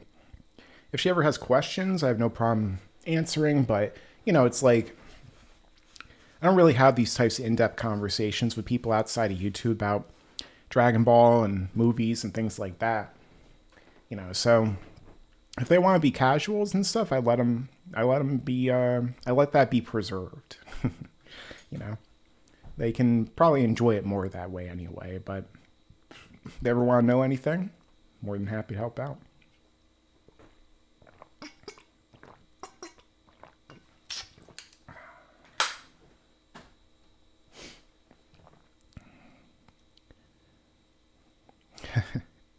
Geez, Xavier, that's quite a question. Would I date a MILF or a GILF? Wow. I don't know. I'd rather just, like a personal question, I guess, but I'd rather just have my own. I'd rather be with somebody who doesn't have kids and just kind of like start our own family and stuff in the future if things work out. Like sometimes kids can come with baggage and stuff, and like if the husband or the baby daddy or whatever is still in the picture, baby diddler, I don't know, well, maybe I shouldn't say that, but the diddler, if he's still in the picture, but like it's like I don't really want any drama in my life. I want to have a peaceful life, So, yeah, it's not really for me, but the guys out there who end up, they end up with somebody who had kids from a prior relationship and they raise the kids and stuff. That's a tough job. It's a very admirable thing. My belief system is kind of based around a family that did that at one point. So, I got respect for that.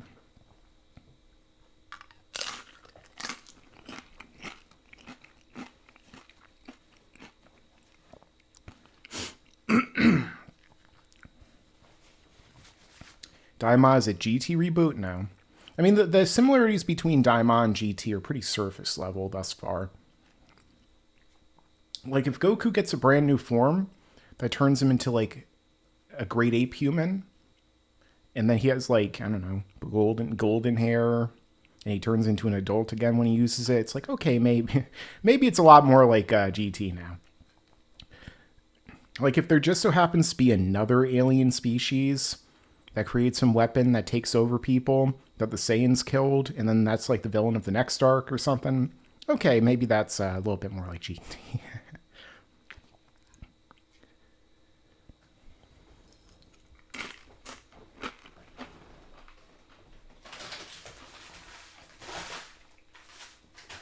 I think most of the people who are saying that Daima is GT, they're either purposely misleading people so that they can get views on their videos and content.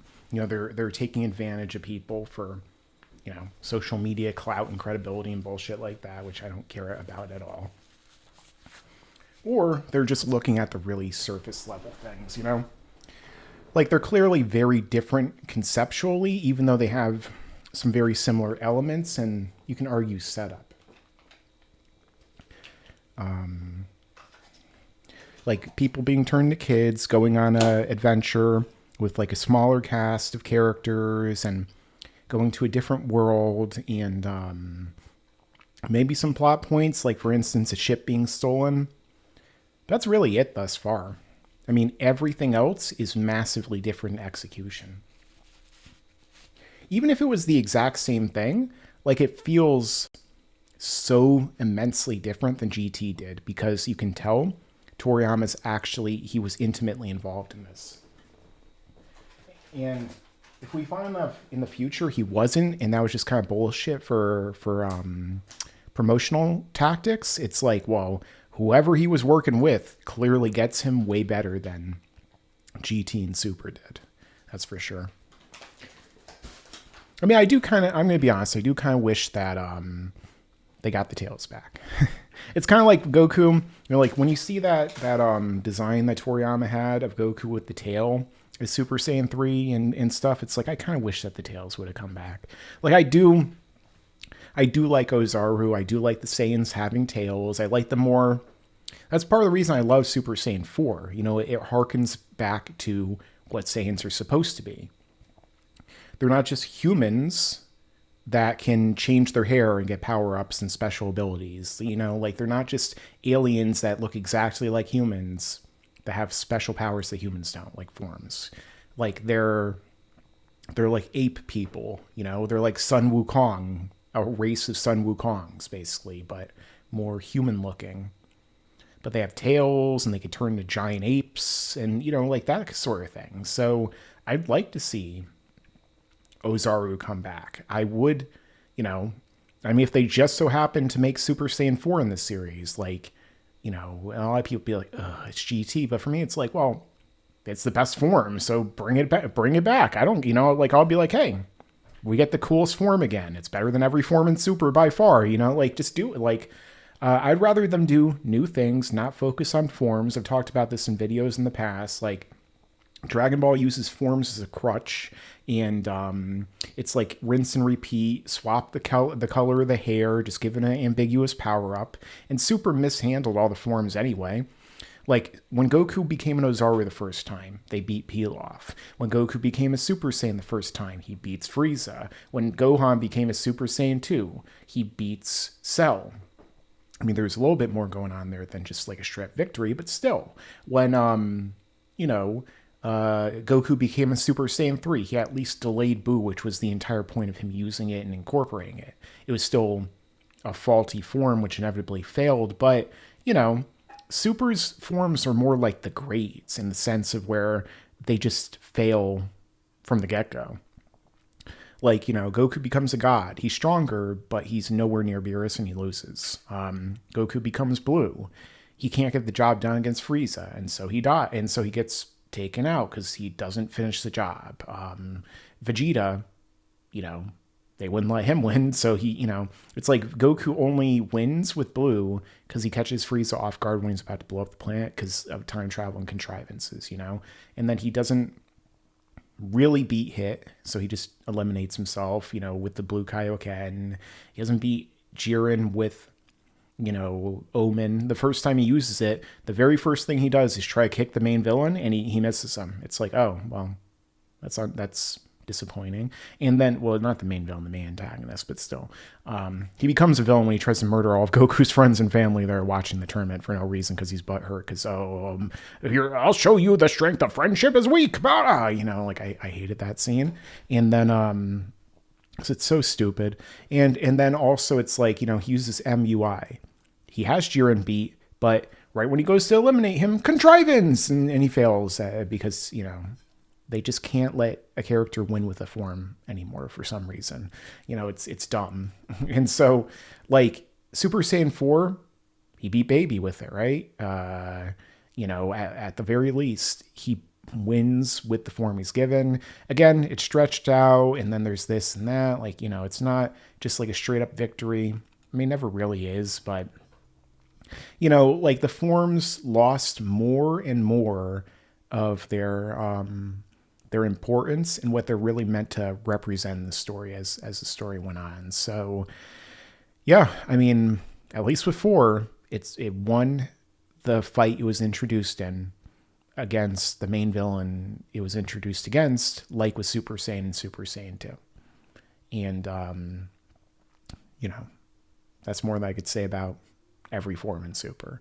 So, like, Goku wasn't even as strong as the guy he debuted Blue against. Frieza was stronger. The only reason that Frieza lost is because of stamina, you know, and then he didn't even really lose in the same sense of, like, you know, Goku didn't finish the job because laser beam from the back. He got blasted from behind. And, then, I'm going to blow up the planet right before Vegeta can attack me because, you're Vegeta. You can't win in the end against the main villain. Literally the exact same pose when he goes to kill Moro, and it doesn't happen because, well, screw you, Vegeta fans, I guess. That's and people want to see that animated over Daima. It ain't me. It ain't me. I'm no fortunate son.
I realized I missed a good opportunity. Say I'm no fortunate son. He's Son Goku. Put my water. Xavier, you don't want to play someone else's save data? I mean, I guess so. Yeah. I'd rather just meet a nice girl who hasn't been married yet, hasn't had kids, and then start our own family together. That's more what I'm looking for. But it's in this day and age, and especially as I get older, it definitely becomes harder, I guess. I mean, the thing is when it comes to marriages, they're less than a coin flip a percentage of working out these days anyway. So it's it's not too big of a deal for me as long as there isn't drama. Like if the girl is divorced or, used to be married and stuff like that. Obviously if, she's a widower and stuff, it's circumstances, that's really important. But, I don't know if that's really my path in life, but who knows? I'm not the one who creates the outcomes and sees the future and stuff. If I could, I'd be playing the stock market a lot more. I'd be playing the lotto because I would know the numbers.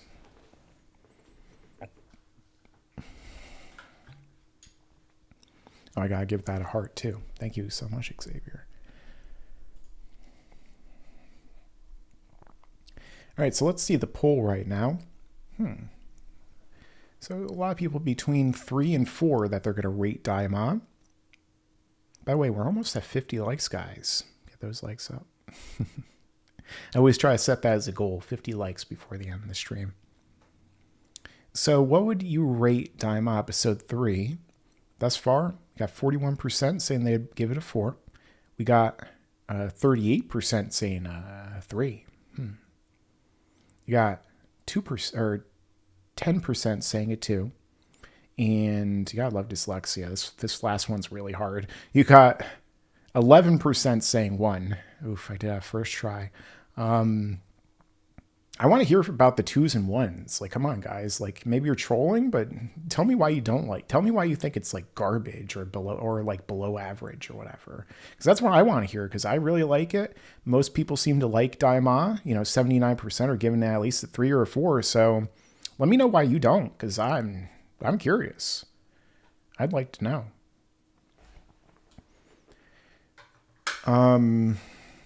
Victor Vega, Goku versus Q from Star Trek?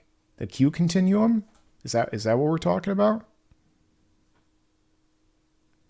I mean, yeah, that's a good point, Augustin. I mean, if I have a wife and she has kids, well, then she's a MILF, right? So it's I guess, you know, that's a roundabout way. So Victor Vega, Goku versus Q. I guess explain to me what you mean by Q, because I think you mean Q from Star Trek. Oh, you say yes. I mean, Q is basically omnipotent, so obviously he would win, right? Like he would just teleport Goku into space and win instantly. Like unless it's Q when he loses his powers, but then he would just be a really intelligent human. So do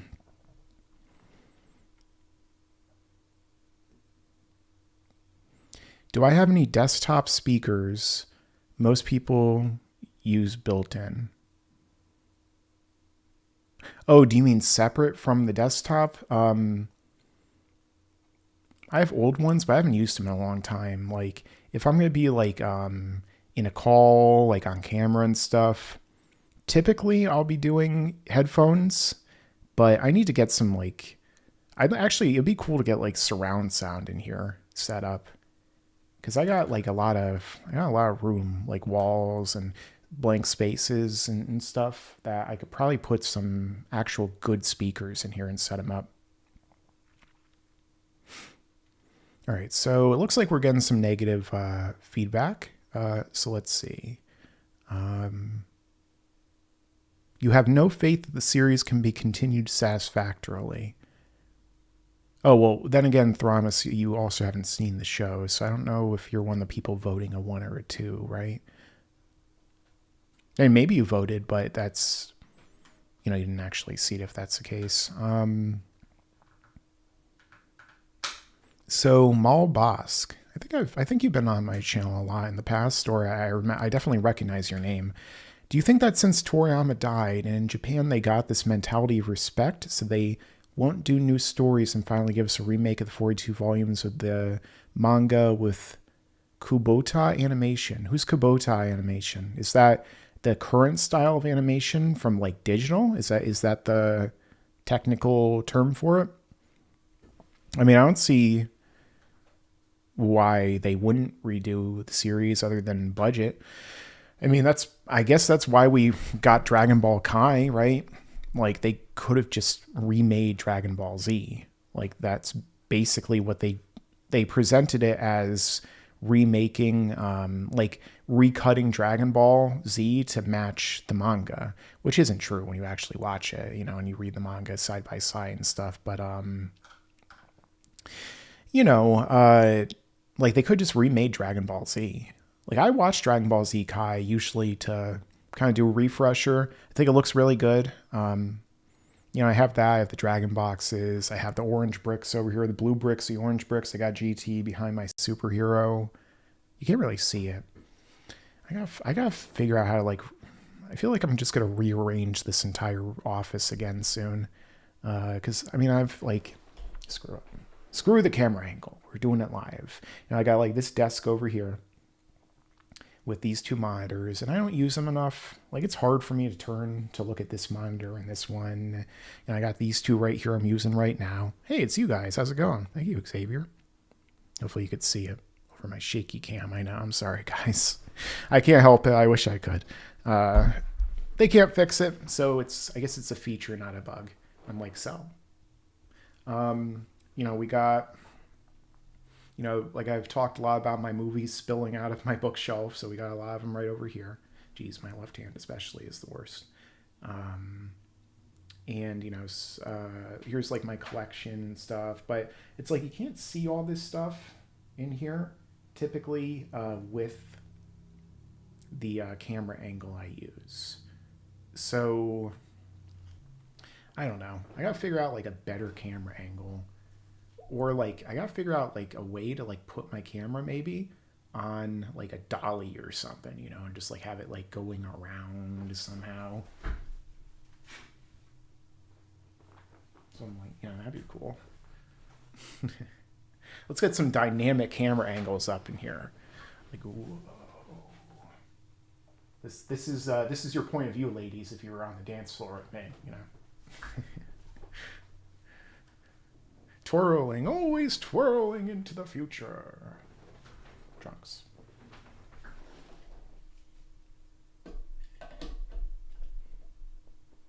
I guess obviously I wouldn't be sitting if we were dancing. Oh, thank you. I appreciate that, Professor Vince. Thank you so much again, Xavier. House tour.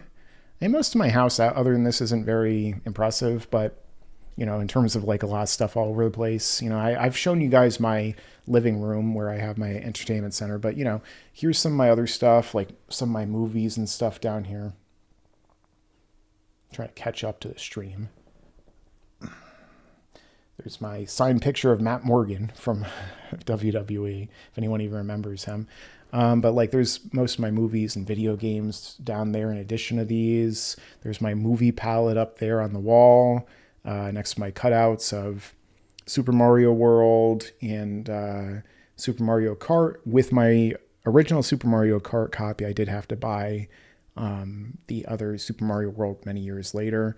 And you could see through the wall, the doorway to where my living room is with my GTA 5 poster. I put it over there because the paint in there doesn't have this weird issue where it my posters fall off the wall. So all the posters in here, they have what is it? All my posters in here, they have all the stickies on them, like a lot of them, and then they have tape on some of them. So I kind of messed up my Iron Maiden poster. I don't know if you guys can see it, but in the bottom right corner, not the top right where my cards usually are. Get out of the way, Mike, with your giant head. Hold on. That's where I keep my big brain. Big brain, like so. You can see I kind of messed up the bottom right corner with the tape. You see, I taped it on too much and then it ripped off. It sucks. I don't know how this happened either, but if you look at my Wind Waker style Zelda poster, you can see it's actually ripped right where Link's shield is, diagonally from the shield where his arm is through that spire. Somehow it got ripped. I don't remember how. Also, for some reason, this frame doesn't stay flush to the wall, so it's bending out a little bit. I know it's hard to see. Let me do the zoom in setting real quick.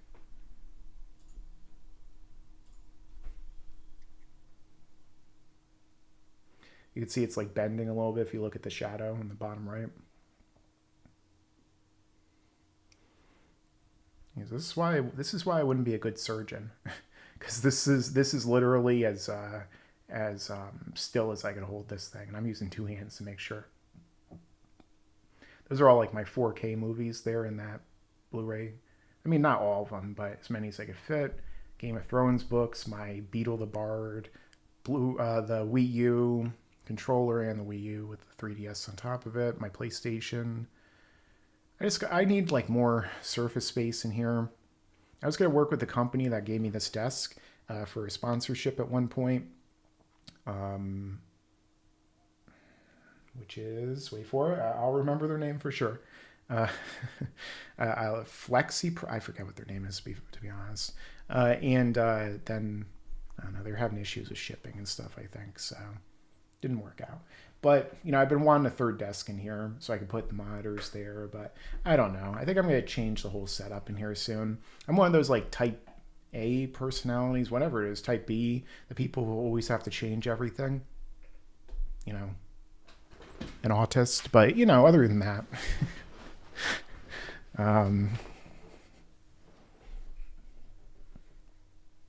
Right? I don't know. Hopefully it's the same camera angle.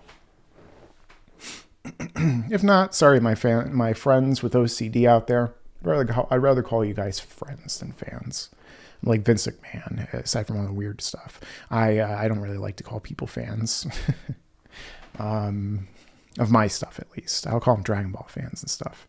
I don't know if I'm cool enough to actually have fans, you see. But, thank you so much, Core, as well. Let me thank you for years of entertainment. It says, hey, I appreciate you watching for years, if you have been, or just however long anyone's been watching here.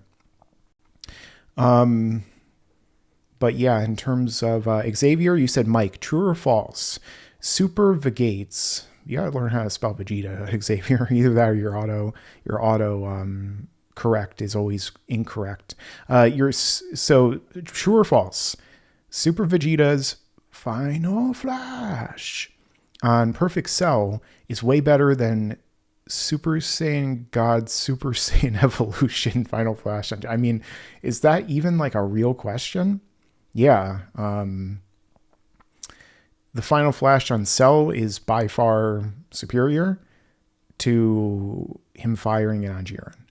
Like at least Cell could regenerate. So Toriyama pulled the Piccolo with him, where he decided to have like part of his body blasted off and regenerate it, you know. But with when Vegeta used Vegeta's technique, the Final Flash, he you know, on Jiren wasn't as cool. Oh, thank you, Jessica. I appreciate that. Oh, wow. Thrombus, you've been watching for 7 years. That's cool. I appreciate it. You've been watching me since Dragon Ball Super, Jessica. Cool. Hey, I appreciate anyone who's been watching a day, a minute, an hour, or a year. But the longer you watch, the longer you've been subscribed to me, my appreciation kind of grows too. Like whenever I see people in the comments, I actually have the ability as a YouTuber to see how long you've been subscribed to my channel. I could show you actually right now, because I don't think it shows you when you're. We need 2 more likes, guys. By the way, come on, do it now. Click the like, lick the like button. Come on, dude. Click the like button. You can do it. Do it. What are you waiting for? Wrong one. So right here. So as you can see, if I go to comments, right here. So this guy or girl has been subscribed for 9 years. Wow, that's awesome.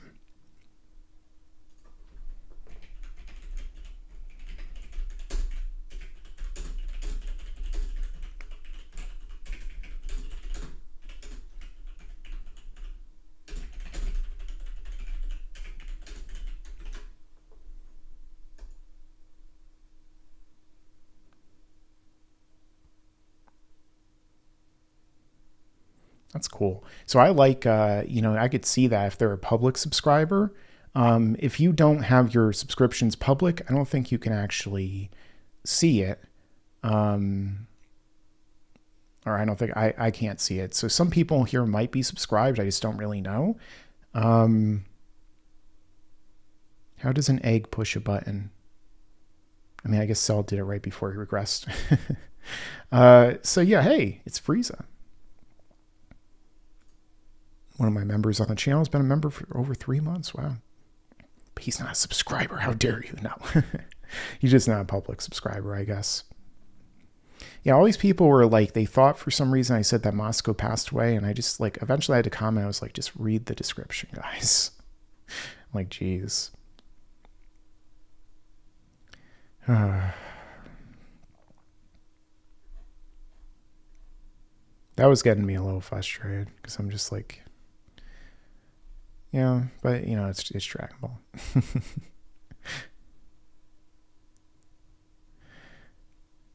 Hey, Nicky TMZ, he's been subscribed for 9 years too.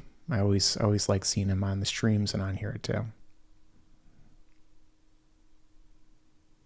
I guess it happens to other people too. I don't know. I don't pay attention, to be honest. I don't really follow most Dragon Ball channels to be fair.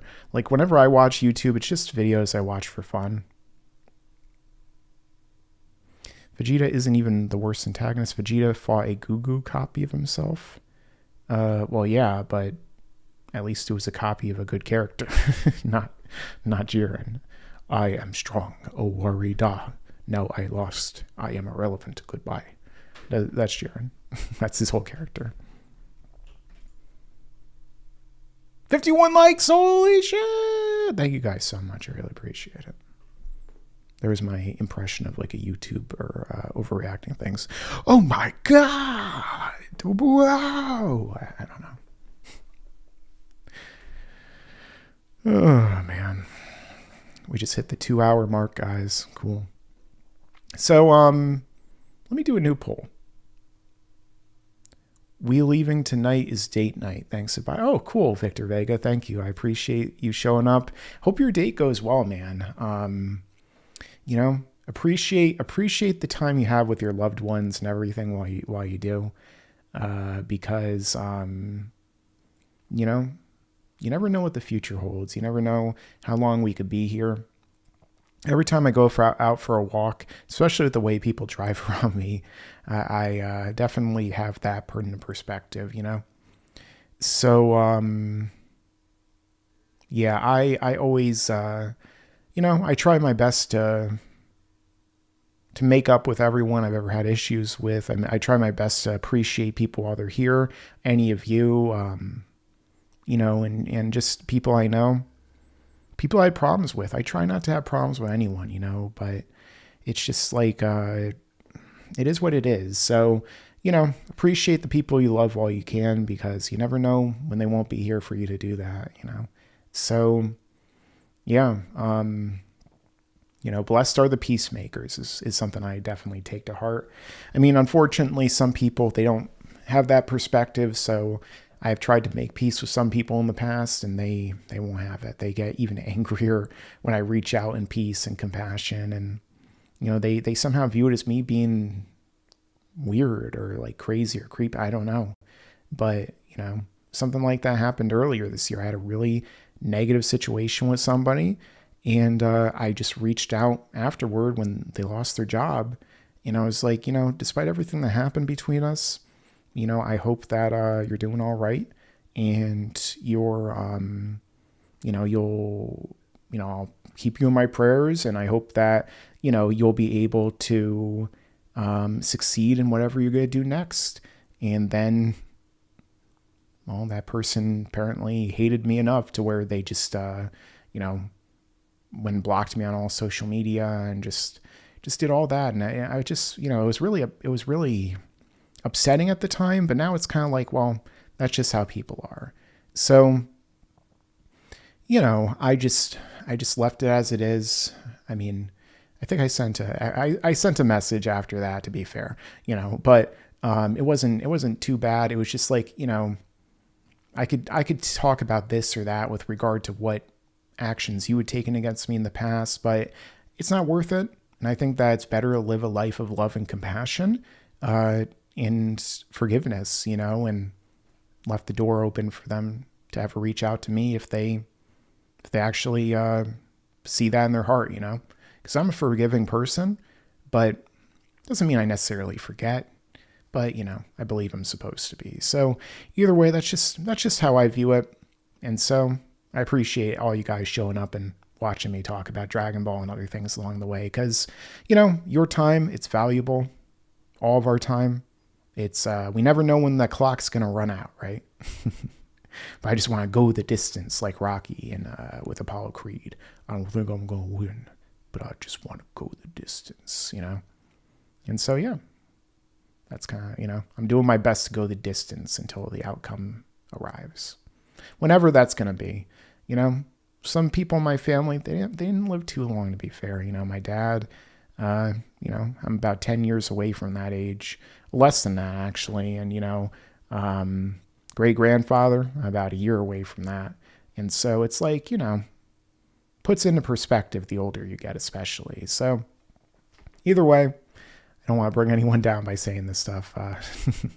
Just kind of how I feel. You never know if we'll be here next year, next decade. So I'm doing my best to appreciate my life while I can, and appreciate all you for showing up, because I appreciate it. I need to stop saying appreciate. It's like one of the words I say too often. And I feel like eventually people are going to think I don't mean it. So I don't know, thankful, grateful, gratitudinal. It sounds like something Bill and Ted would say. That's like gratitudinal, man. Or, whoa. I don't know.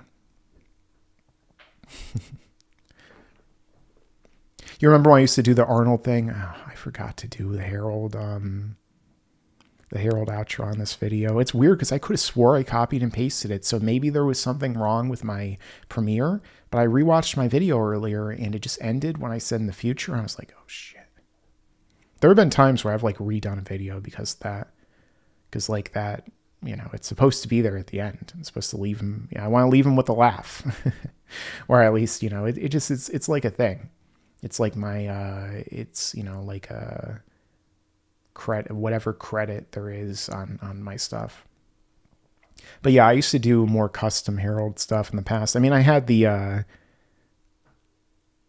always wanted to do like animate him saying, not just the Jan, you but to subscribe, enable his damn notifications, but animation takes a while, and notifications are very hit or miss, as you guys might notice on here. So I don't really do them too often. Sometimes for nostalgia, I'll reuse an older one though. I think earlier this year I reused the original, and you about to subscribe. I can't even do it the way I used to do it back then. I'm not Harold, by the way, but let me just do my best impression of Harold. And you about to subscribe.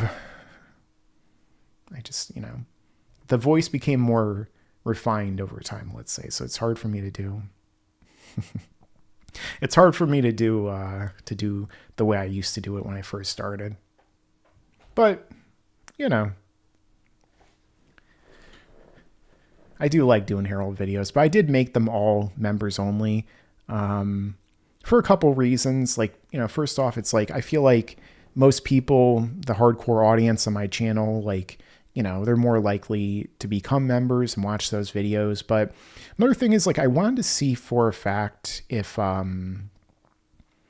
it actually hurt my channel to have them on here. Because there are certain videos that sometimes will just be a constant negative impact on your algorithm no matter what. And the Herald videos, especially when I started, I didn't care at all about being PC. I made so many like offensive jokes and stuff, like I was making fun of Arnold. So I used certain references to a particular event from about 80 years ago and, stuff like that. And like, I just didn't like, I was just having fun. I didn't care about any of it. But then, YouTube and everything became way more politically correct in the past 10 years. And so I was like, I kind of wonder if sometimes this hurts the channel. So when you make something members only, it's also kind of like unlisting it to a degree. I did notice I started to get a lot more sponsorship requests after I made a lot of videos members only. So, there's that. But then again, I don't really like to do sponsored videos. So that was another thing I wanted to test. But I just don't generally like to do it. Like if it's a product that I'll use, then it's like, yeah, sure. But most of them are like, how do you want it? Do you want it to promote this woman's clothing? It's like, no, like, who am I going to give it to? Or like, who's going to wear it in the video? You expect me to, or it's like, do you want to have this? I don't know, just like something that I would never use. Like how about this laptop extender? It's like, I don't even have a laptop. My last one broke. It just like died for no reason, It's so a lot of times the products are just something I would never want to use. I wouldn't want to go to the effort to make a promotional tie-in. I just like to upload my videos when I'm in the mood to, whenever I like have inspiration to do them. While it's here, I make the video, I put it out and I do it, But when it comes to like a desk or a chair that I'll actually use, like, yeah. The blue one I don't use anymore though. You can't even see it anymore because, it made my back feel blue. So now that's where a lot of my books are right now. I have lots of other books that I just don't have room for. So yeah, like if it's a product I'll use and I really actually enjoy and support, like I got an email recently from like, hey Mike, do you want to promote Doritos? And I was like, oh, fuck, I wish this was real. Like I'm not that big of a Doritos fan. I love Doritos. But no, I enjoy Doritos. I like the spicy ones really, but yeah, like I don't know. A lot of them are scams. So that's another reason I don't even respond to some of them, because it's like I got one from Pepsi, I think, and I'm like, this can't be real. Like it's from some fake looking and sounding email. So I didn't work with them, like I got one from, like if I get one that says, hey Mike, we're with Taco Bell, I'm like, you know what? It's worth the scam. It's worth being scammed potentially for Taco Bell. Like we'll give you all you can eat We'll give you like a card that you could use at Taco Bell and get anything for free anytime you want for the rest of your life. Yeah, okay, let's go, please. You want me to give you my social security number and my date of birth and my blood type and, pictures of me and compromiser, but sure, go for give me that Taco Bell.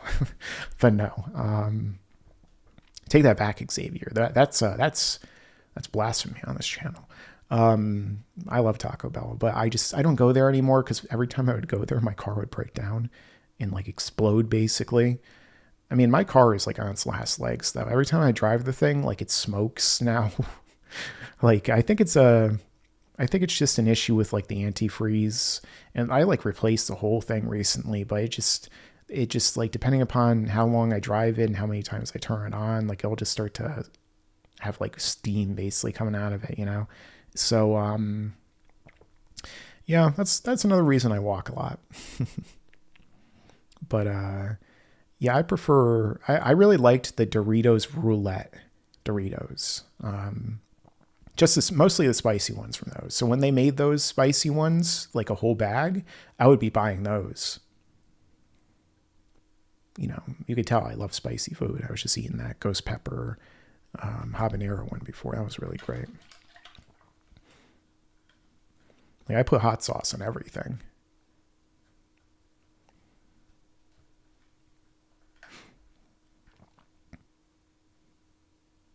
Would you do reactions for members only? Reactions to what? Harold? Yeah. I mean, I want to do more members only videos. It's just like, it's just so hard for me to do videos sometimes, like where there's so many videos I've had planned for years and I just like, for whatever reason, they just don't happen. It's like, it's frustrating to me too. I get annoyed at myself sometimes for it. Like, I want to review like every chapter in the manga when I had time for my members, but I don't know. I don't know if it's like that I'm just subconsciously waiting for more people to join to do it, or I just really have to be in the zone that day to do it. Because there's been a day where I recorded 11 of them in one day. Like those are all the ones where I was wearing my Halloween Boogeyman shirt, wearing my Mando shirt from season 1. So I can definitely do it. I just have to be in like the mindset and the zone to do it. Recently, I've been feeling way more like doing videos, so like long form. So that's why I upload 2 videos today. I'm doing the live stream now, and I got videos coming out tomorrow and on Sunday. So tomorrow I have when did Goku first achieve Super Saiyan 3, and then on Sunday I have whose cells were used to create Cell. That actually ended up being a pretty cool thumbnail. Let me show you. Fatty. Hey, in my eyes, I'm still fat. I don't care. Like people are like, Mike, you look great. You lost so much weight. It's like, yeah, compared to what I used to look like. Until I have like rippling abs and obliques and stuff, I feel like I'm fat. Like when I look in the mirror, if I have like a certain level of body fat, like I'm fat, So I appreciate it. Everyone I know tells me that I look way better, and it's like, I get it, but like, I look at my old self and I get it, trust me. But at the same time, it's like, I could be better. But if I'm supposed to be in much better shape, then I'll be in much better shape. That's the way I take it in life now. I don't control the outcome. I just hope for the best. So here's my videos coming out tomorrow and on Sunday. Well, depending upon where you live, it might already be tomorrow, aka Saturday. So you're like, what are you talking about, Mike? It's already Saturday down here on the down under. Upside down, dollar-do land, I do appreciate my Australian, Asian followers and stuff. But yeah, let's see. So here's tomorrow's video, 1 p.m. Eastern Standard Time. I decided to use this thumbnail. I was going to originally use it for Can Super Saiyan 3 be mastered? I just don't have any desire to make that video for some reason. So I didn't, I guess I'll just make another thumbnail. Oh, okay, I guess it is a Goku video, so yeah, I'll do that. Let's see. Got a lot of playlists here, by the way, guys. If you check out the playlist section on my channel, you'll be able to see them. No, I think that's good. Gotta save it to there. Make sure I remembered my tags. Okay. Yeah, so this is coming out tomorrow. I like the, see, I've noticed that the type of thumbnail I use that seems to do well. And also I think that is kind of like organic branding in a sense, where people know it's my video, is like a more simple background of like a black background and then something over it. So the Trunks one did really well. The Jiren one's doing way better than I expected. Usually super videos don't do very well for me. So the fact that this one's doing well, it could just be because it's like, again, I mentioned earlier, but you know, I think this thumbnail looks pretty cool. Black background, Jiren with the aura, meditating, and then I decided to throw some text in there. I think it looks pretty cool. It's all, you know, the black, red and white color scheme I think looks really cool. But those tend to do well.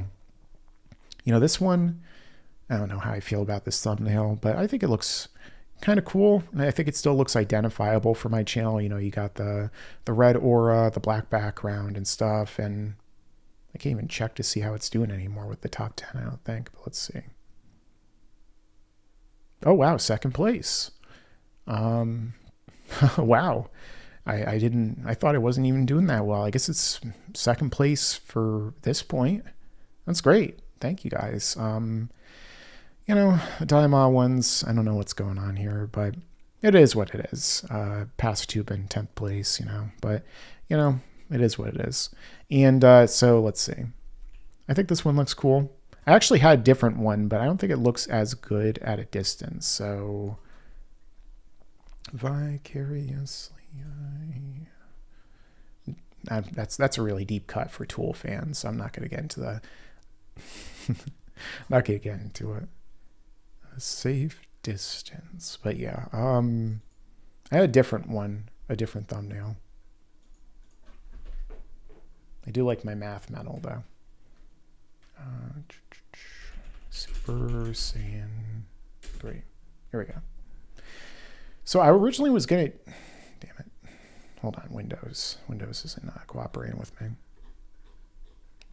I gotta just start like unplugging one of these hard drives because it like just, it freezes when I try to do basic stuff. So I think one of them is about to die soon. I hope it's not my 18 terabyte one because that's the newer one.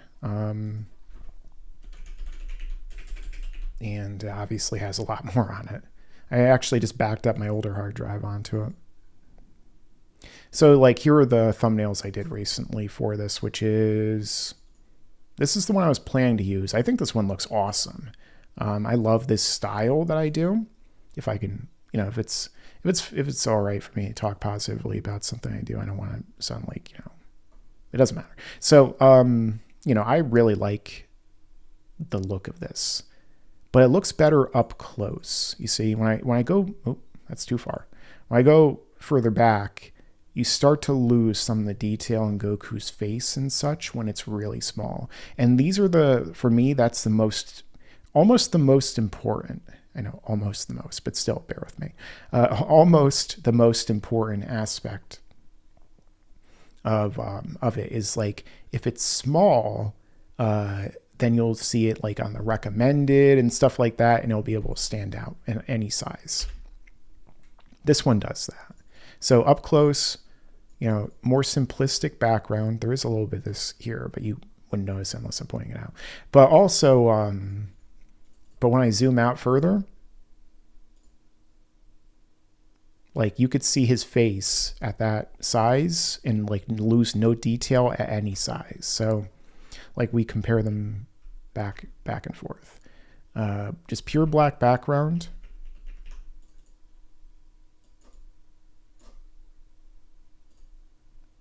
Red. See, it's way easier to make out all of the edges. You know, it's like Bob Ross said.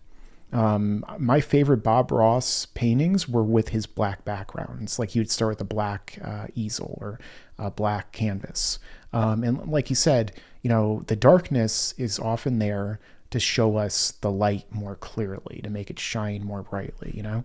And I kind of keep that mentality in, you know, in terms of like my books and stuff too. Like the big villain is basically, you know, incarnate of that. So But yeah, like the further out you zoom, the more it blends in terms of Goku's face in the background with the spirals and the red. But with this, no, it's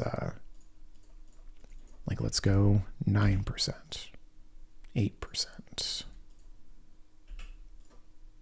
7. Oh, that's 700. So here's a good shot of Goku's ear. 7. Yeah, so up close, I think it looks good. Far out, bro. Whoa, far out. What did he mean? It was right in front of him. It's another deep cut reference. Back to Future 3. Frisbee, far out. What did he mean? It was right in front of him. Yeah, but yeah, so that's why I decided to go with the black background, even though I prefer the red. This is for more like the poster. If I were to print out my my thumbnails, like this is a poster I would make. I would probably want to trim this weird part that's off the canvas that's making the yellow glow that you can't see. But like you could see it more on the black background, but nobody's gonna notice at the actual distances, or unless they're like a Photoshop master like me. Yes, I killed your master, and now I'm gonna kill you too. I'm just saying all these movie quotes today and expecting you to know what they are. But yeah, so I prefer this one. I love the swirlies. But you know, I'm going with the black one. Black number 1. And yeah, I tweaked everything in this picture though. It's not just the background. Like I'll show you with the original image. Well, not the original really, but the full color version of it. Like this is the original image from the full color manga. You can see I changed the tone, made it more red hue, so it pops at a distance. Like his skin is changed up a little bit, made it more red. Obviously, cut everything out from the background. Added like some more lines to it, some glow.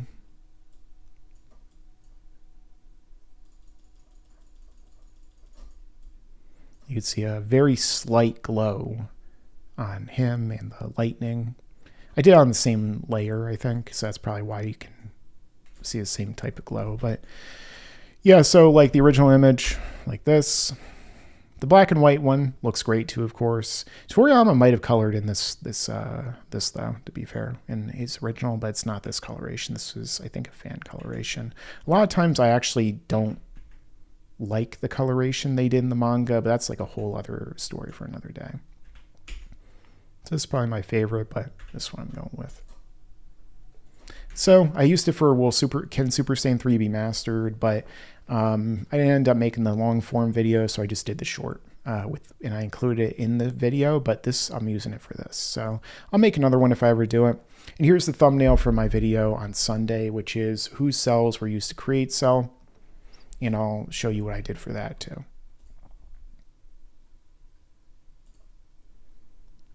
So of course I used 2 images, actually 3. I'll show you in a minute.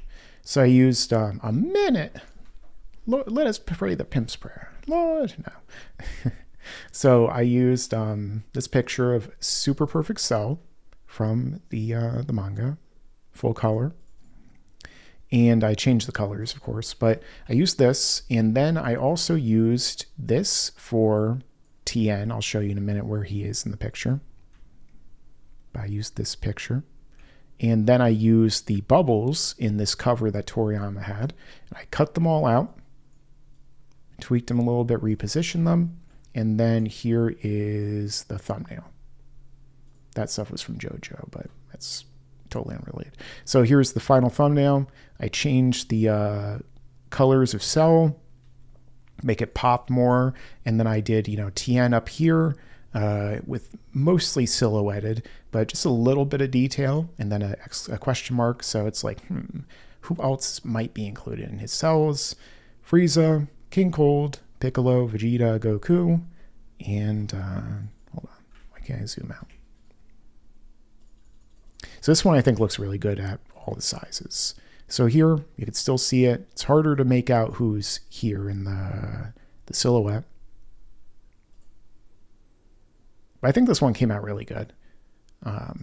Better than I anticipated. I didn't know which face I would use for Cell. I was planning to use Imperfect, but I went through the entire Cell Saga manga. I oftentimes will do that. I'll go through the entire manga sometimes just to find good pictures for my thumbnails. And then sometimes I'll think of new videos.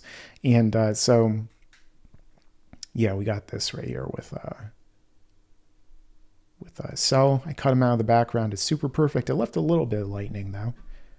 I could have recolored it, but I decided to keep it because it looks cooler. Changed his colors, added the red aura to match with the current style, the black background. I wanted to include that. Red aura.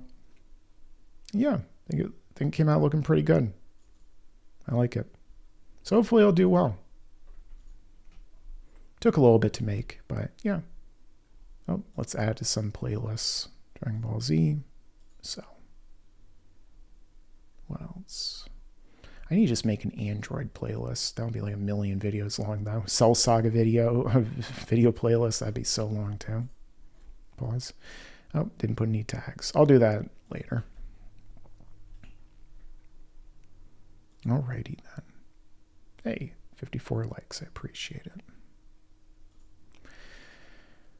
All right.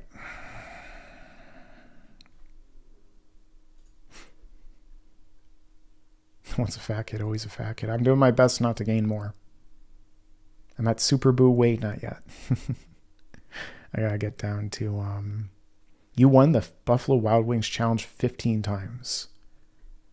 I don't know if I've ever had their blazing wings, but I probably could do it. I mean, I've had like the Source, I've had actual Carolina Reaper peppers. So like I've taken millions of Scoville. You know, I used to be a pussy like, no, sorry, language. I used to be a wimp like you who couldn't eat spicy food. But then I took a Carolina Reaper to the tongue. And it broke me, Batman.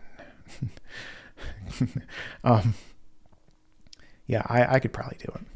But it would be hard. Especially these days. I don't eat as spicy as I used to, but, you know. Body dysmorphia, you went through the same thing when you were jacked. I mean, it's not like, I don't think it's dysmorphia. Like, you guys don't look in the mirror every day like I do. I always visualize myself looking a certain way, and I'm going to do my best to achieve it.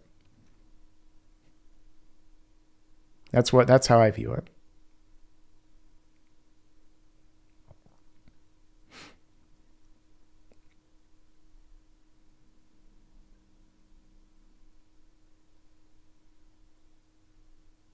No, it's fine. We could talk about JoJo. Okay, so I was talking to one of my members about JoJo recently, and just talking about, because he was saying that he doesn't think that Star Platinum is actually faster than light. And I was trying to find an actual example to show that it is. And so I was trying to bring up, where did I even put that? I was trying to bring up like examples from the manga. And like, for instance, you know, we have like talking about how it has insane speed, you know, at this unbelievable speed in this version of the manga I have. And all right, I don't want to spoil JoJo for anyone. In part 6, I'm not going to show the panel on the left. I definitely think people should check it out. But you know, like right here, like Star Platinum is so fast that's become able to surpass the speed of light and stop time itself. So the way it's worded, it makes it seem like the faster than light is only in reference to Star Platinum. But, you know, when you really, like, I'm pretty positive there is somewhere in the anime or manga, you know, I know different continuities, but still, I'm pretty sure there is something that says Star Platinum can punch faster than light. I just couldn't find it because I don't want to go through all the manga again. But either way, I did bring up this, though,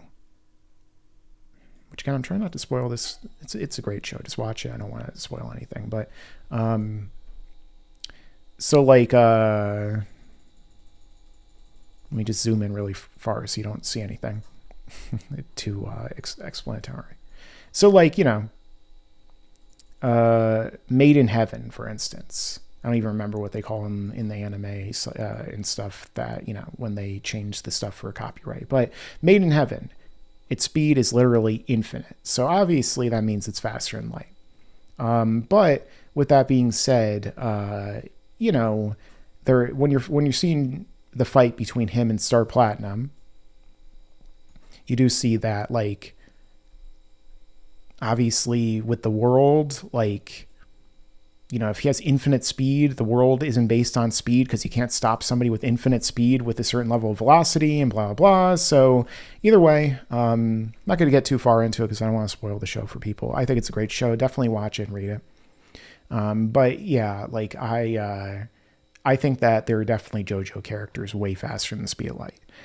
Does that mean they beat Dragon Ball characters? No, but I mean, maybe Pucci could, maybe Jotaro could, if he catches them off guard with a certain ability. But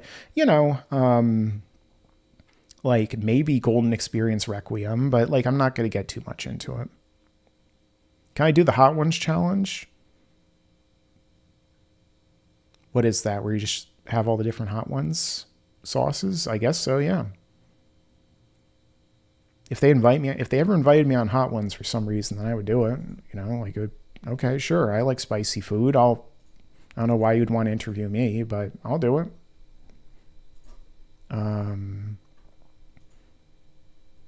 Yeah. Also, let's see. What else? Yeah, the one chip challenge. I wanted to do that, but I don't want to spend like $25 on one tortilla chip. That's spicy. Like that's too much money for me to be spending on one chip, So maybe at some point I'll do it. Like I could definitely do the Hot Ones thing and the one chip challenge, but I'm not spending the money on it right now, at least, like I'm keeping my expenses low. I'm living on that YouTube budget. What's my TKD rank? I don't 0. I mean, I'm not exactly a Taekwondo master. I want to get into martial arts though. Like I've always wanted to learn more martial arts and self-defense tactics. I got skill in the School of Hard Knocks. I trained there, in street fighting in high school and middle school and elementary school. And, haven't had to get into many fights as an adult, fortunately. I do my best to avoid fights, like Sun Tzu says, right? You don't, the best way is to not fight at all. And it's like, I agree. Like I'd rather not fight, but in self-defense, it's always good to be prepared just in case, especially with some of the people I've encountered in my life who it definitely seems like they want me to have to defend myself at some points. And it's like, just please don't, cause I don't want to have to, but that's life, right? Sometimes you gotta. But at some point I do plan to learn more of all different types of self-defense abilities, just in case I ever have to defend myself or members of my family. And of course, I would like to train them too, just in case, Men and women alike, I think, should learn self-defense. They should work out, because you should be prepared for situations. And for me, in my belief, I think that I should try and strive for the potential I've been given. So that's the way I think. I don't have any desire to ever fight anyone, but if somebody throws the first punch at me, I'll throw the last one. I mean, it's like Joseph Graham in Fallout New Vegas. You better make sure your first shot counts, because I'll make sure mine does. It's like, I'm not interested in fighting, But if somebody tries to fight me and then they actively attack me, well, I will defend myself to the fullest extent of the law, especially if I see them as a threat on my life. And yeah, I mean, you just gotta be prepared sometimes, unfortunately. I prefer peace at all costs. I prefer it, but at the same time, you know, that's just how life is. Some people are nuts. And there are some people who who words will not reach, Gohan. You have the power. To fight is not always a sin. Protect the animals I loved.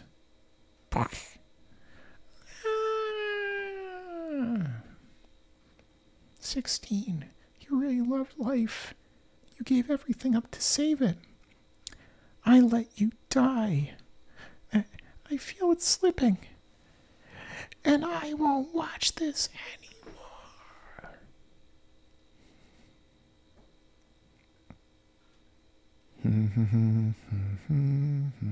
When's Gohan gonna go mini beast in this show? mini Super Saiyan 2. Then Daima is gonna definitely be the GOAT. Especially if Moro shows up. Mini Moro. And then the super fans are gonna be, it's gonna be like Charlie from It's Always Sunny. They're just gonna be looking at like their wall that has like all the different events between all the timelines, all the shows adding up, and they're just like, but how is Moro in Daima? Like, and their brain just explodes. Yeah, Beast Pan. I'm waiting for Personal Pan. That's gonna be Pan's transformation, Personal Pan. And she turns into a pizza. Well, speaking of pizza, I don't know if I'm going to eat it tonight, but I do want to head out to the grocery store and get something to eat for dinner. I've eaten enough snacks. I've had some snack attacks. Hopefully they don't cause a heart attack. But, you know, I'm going to go, I think I'm going to run out to the store, get something to eat for dinner. So thank you all for tuning in fact. Hopefully all of you don't tune out yet. I want to thank everybody who super chatted, with that being Xavier, the God, Victor Vega, off on his date. I hope it's going well. Cemetery Hill, also gifted all those memberships. New members, head on over to Discord server through that community tab link. Love to have you. Love to have some chats with you guys. Participate in some fun things we got going on the server. Maybe even played some Sparking Zero together. I've been feeling like playing some more again. You know, my review is my life because I don't feel like doing an actual video. So the live streams, those will help. I don't know if I'm going to be live streaming at all this weekend because I have family coming over, but we'll see. It would have to be at night, maybe. Probably on like a Sunday, if at all. But definitely on Monday again. Thank you, Nick Boaz, for rejoining. Thank you, Core1890. I really appreciate your words. And yeah, that being said, hopefully I don't have to get in a fight, but I'll do my best to survive. Make sure to stick around and stay tuned for more Daima reviews in the future. This stream is canned, by the way, so it'll stay up. Don't worry. Hasta la vista, baby.